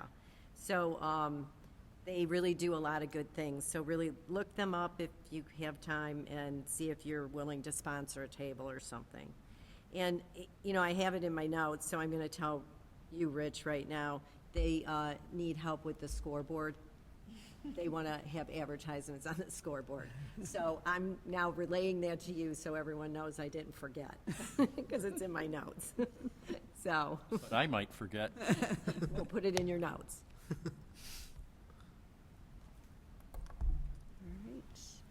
All right. PTA Council, I'm not sure if you guys have a report again. Well, they had their end of the year luncheon. It was really nice. We went to Gino's More Than Just Italian restaurant, and they did the Helping Hands Award, and that went to Mrs. Gorey, the secretary at Sarar. And the T in PTA went to Mr. Lepowski at the middle school. So it was a nice ending to their season. Great. That concludes that. Great, thank you. Southwest General, we have not had a meeting, so there is no report on that. Board committee reports. Finance Committee. So that will be true also for both the finance and policy. We have not met since our last meeting, and those next meetings will be announced when we know when they are. Okay, great. Facility Committee, we did meet last night. We had 8 members plus Steve and myself there, so I thought that was a pretty good turnout for a May night at the end of school year. We got the committee up to date on our special meeting that we held May 1st at the admin building, where we went over with the Facilities Elementary Committee the different bond plans, and so we shared the outcome of that. We also talked about the summer projects that we approved at our April board meeting, the roofs, the parking lots, and all of that. So we had some good discussion, and our next meeting will be August 19th, 6:30 at the admin building. Business Advisory Committee. You guys have not met, correct? Next meeting is to be announced. Okay, perfect, thank you. All right, next on our agenda, adoption of the consent calendar. Action by the Board of Education and adoption of consent calendar at this point of the agenda means that all items appearing in this agenda denoted as type-action consent, which items constitute the consent calendar, are adopted by one single motion unless a member of the board or the superintendent requests that such items be removed from the consent calendar and voted upon separately. Do I have a motion? So moved. Second? Second.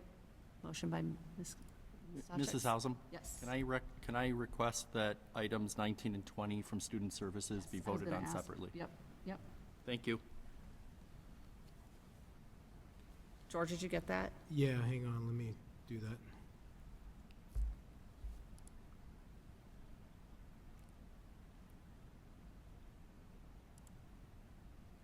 What are we It doing? was Under student services items services. 19 and 20, correct? Yeah, I 19 and 20. Yes. The 2 Cleveland Clinic ones, correct? Yes. So just so everyone's aware, Mr. Miko is requesting that we remove those and vote on them separately. Tonight? Yes.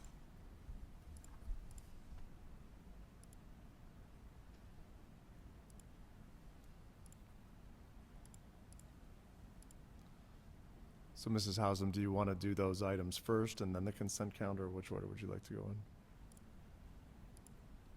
Sure, we can, we're already in the consent calendar, so we go ahead and go forward with that one? Okay. What was decided? I couldn't hear. Since we already took the motion for the consent calendar, go ahead and do that one first.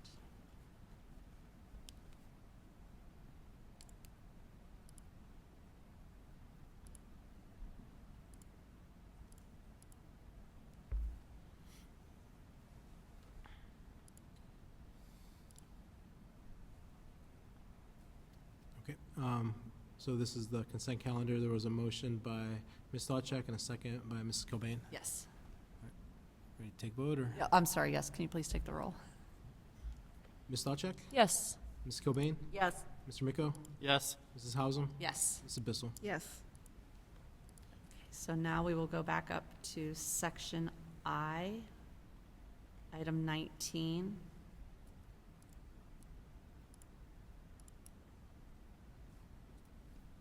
So I can read it if you would like. Oh, we just switched, okay. Yes. So be it resolved upon the recommendation of the superintendent that the Board of Education enters into a license agreement with the Cleveland Clinic Foundation, who desires to improve the health and well-being of its community and provide health care services and programs to students. Strongsville City School District desires to grant to Cleveland Clinic Foundation a non-exclusive shared right to use certain furnished designated spaces in each school and common areas located at each school per the exhibit.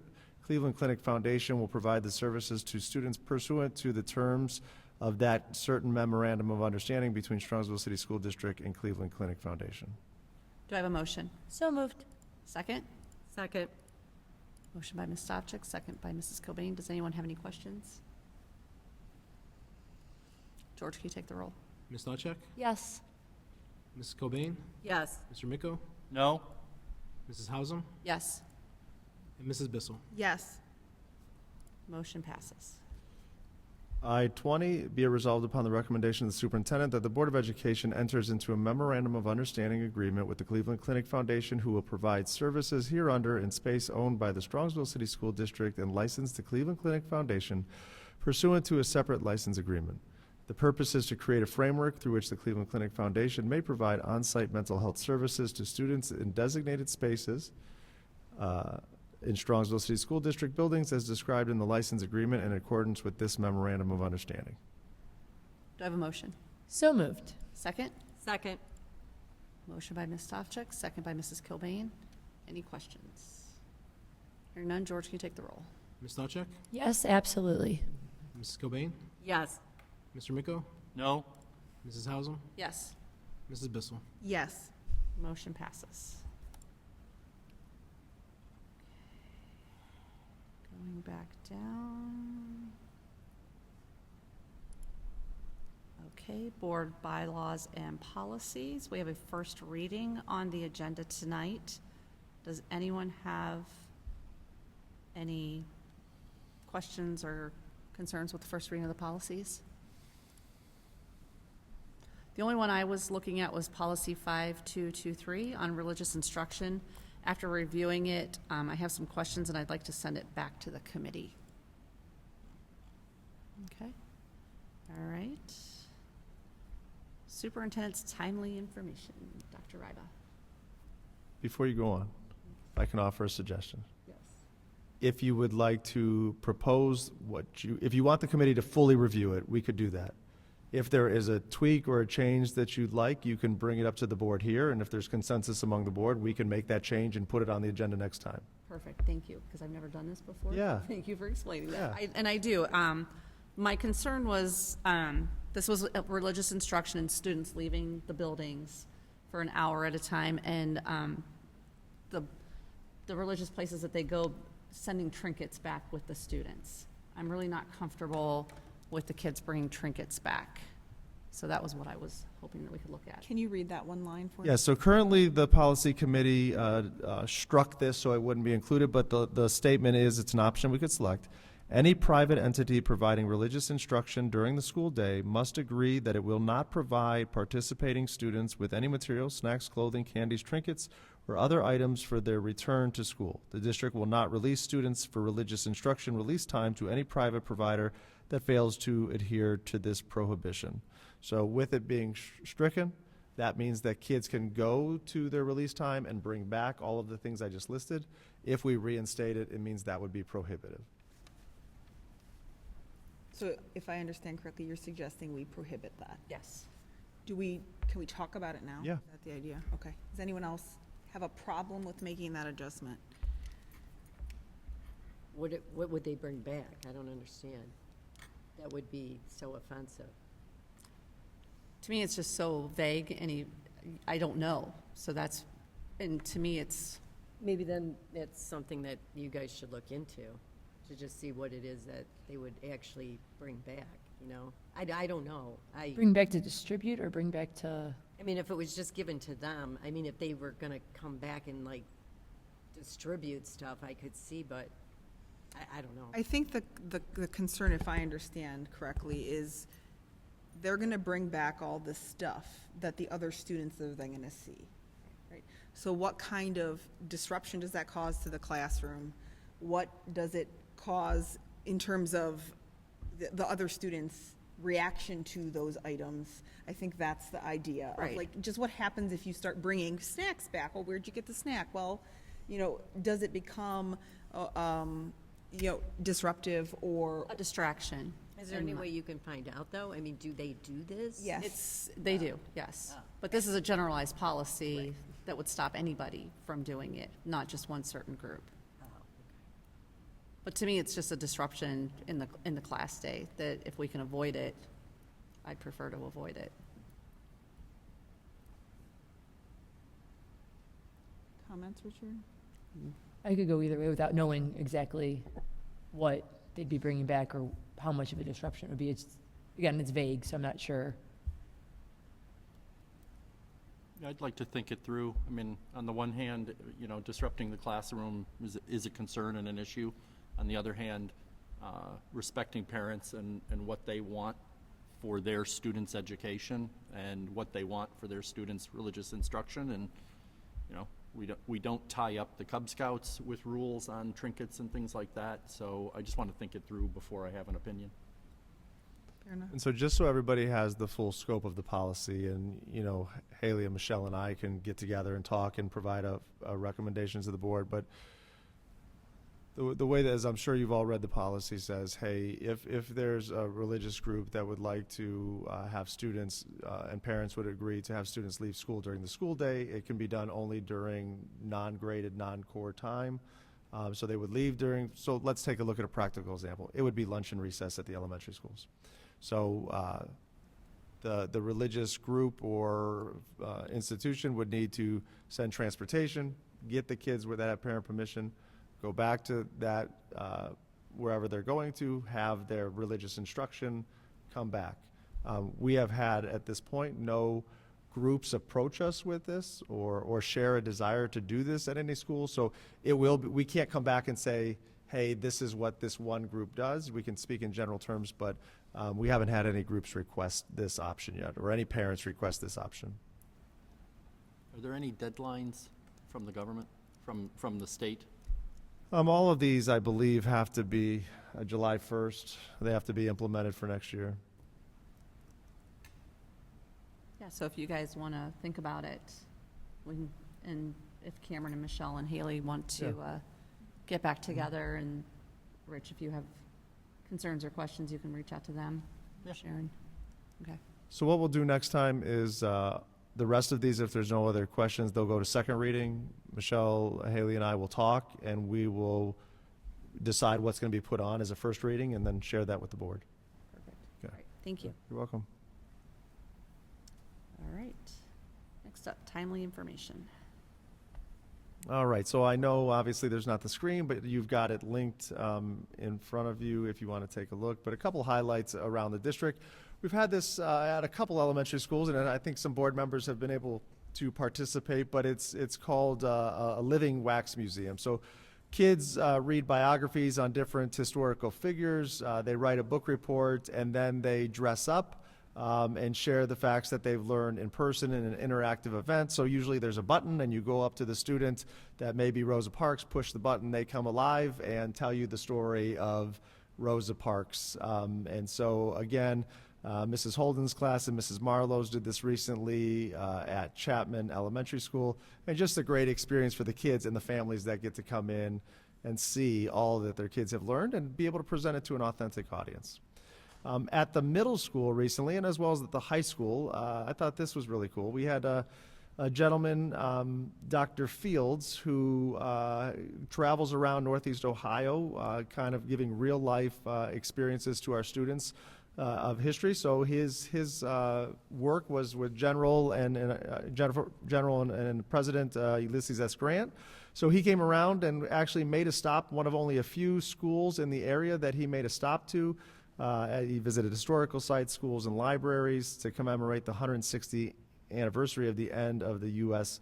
Civil War. So he came to the middle school, shared his interactive experience and stories with our 8th graders since they study U.S. history, as well as Mr. Boros's AP U.S. history students in the Meet the Ulysses S. Grant presentation, taking a look at his life and the many challenges he overcame at his time. So just what a great experience for the kids to come together and see the reenactment and be a part of that experience. Can I ask a question about Please. that? Did we have a teacher that applied for this or something? How did we get chosen? I'm not sure. Aaron or Dan?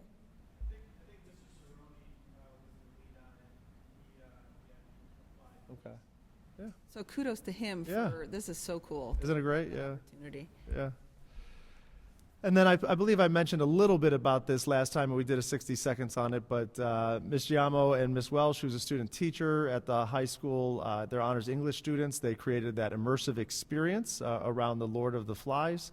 And as you can see some of the pictures there, the whole area was transformed into the island with different activities.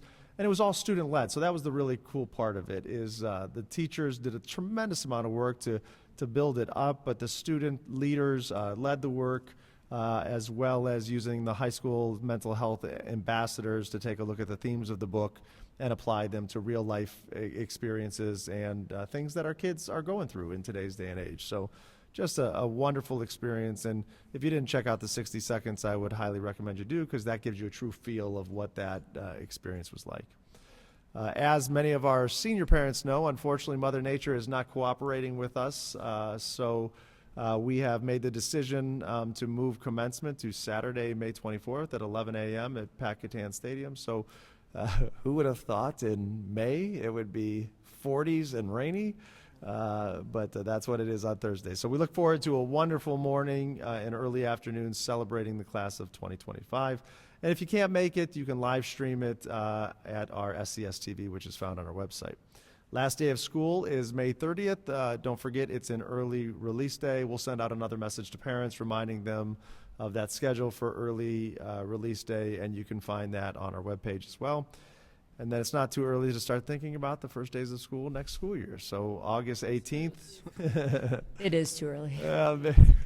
We're already moving to next year. So August 18th brings most of our kids back, and then throughout the week we bring back the rest of them. We're full go starting Wednesday, August 20th. So that is my timely information. All right, thank you. Next, we have Board of Education Other. Do we have any Board of Education Other? I do. I'll try to get through this. I am announcing tonight that I've decided to step down from my role on the Strongsville School Board, effective end of day, May 31st. This has not been an easy decision, but after careful thought, I believe it is the right one. My resignation is not due to any disagreement or dissatisfaction. Rather, I want to ensure that there is no risk or even the appearance of a conflict of interest. I have a deep respect for the work of this board and our school community, and it has been an honor to serve alongside such committed individuals. I remain fully supportive of the district's mission, and I will continue to be an advocate for public education in other ways. Thank you for your understanding and your support.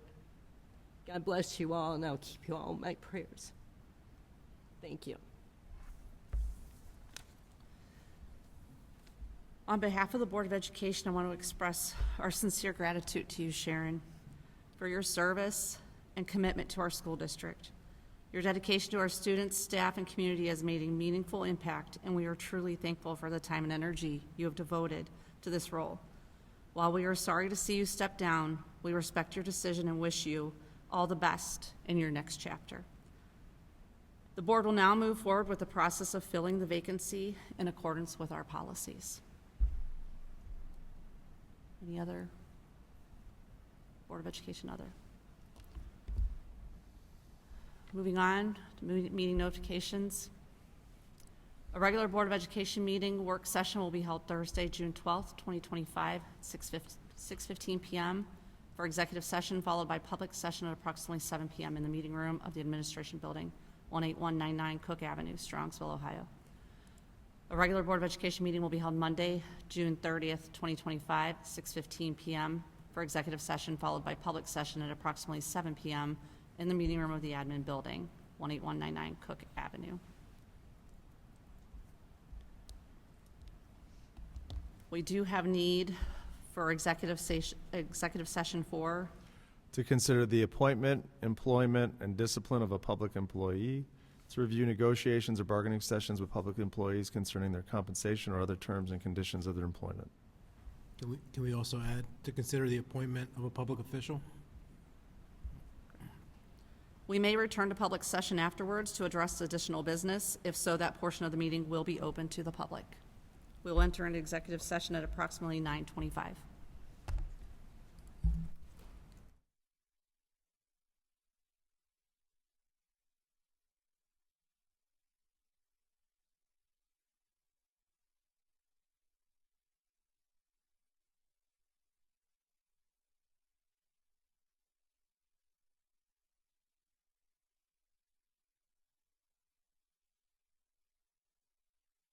To enter executive session about 9:25.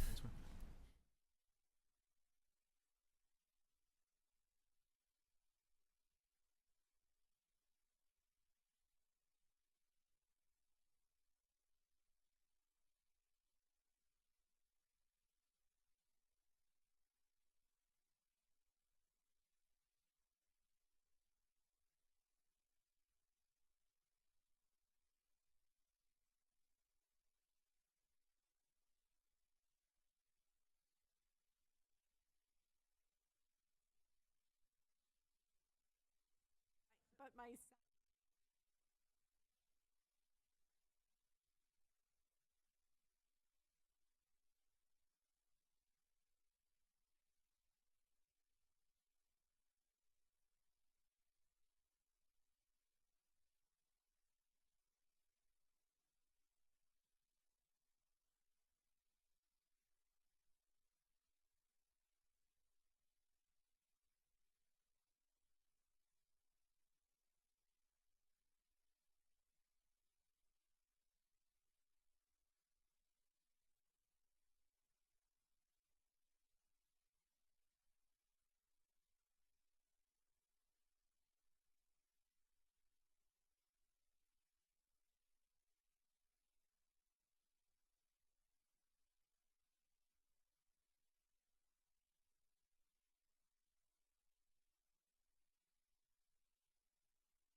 I got it. Everybody ready?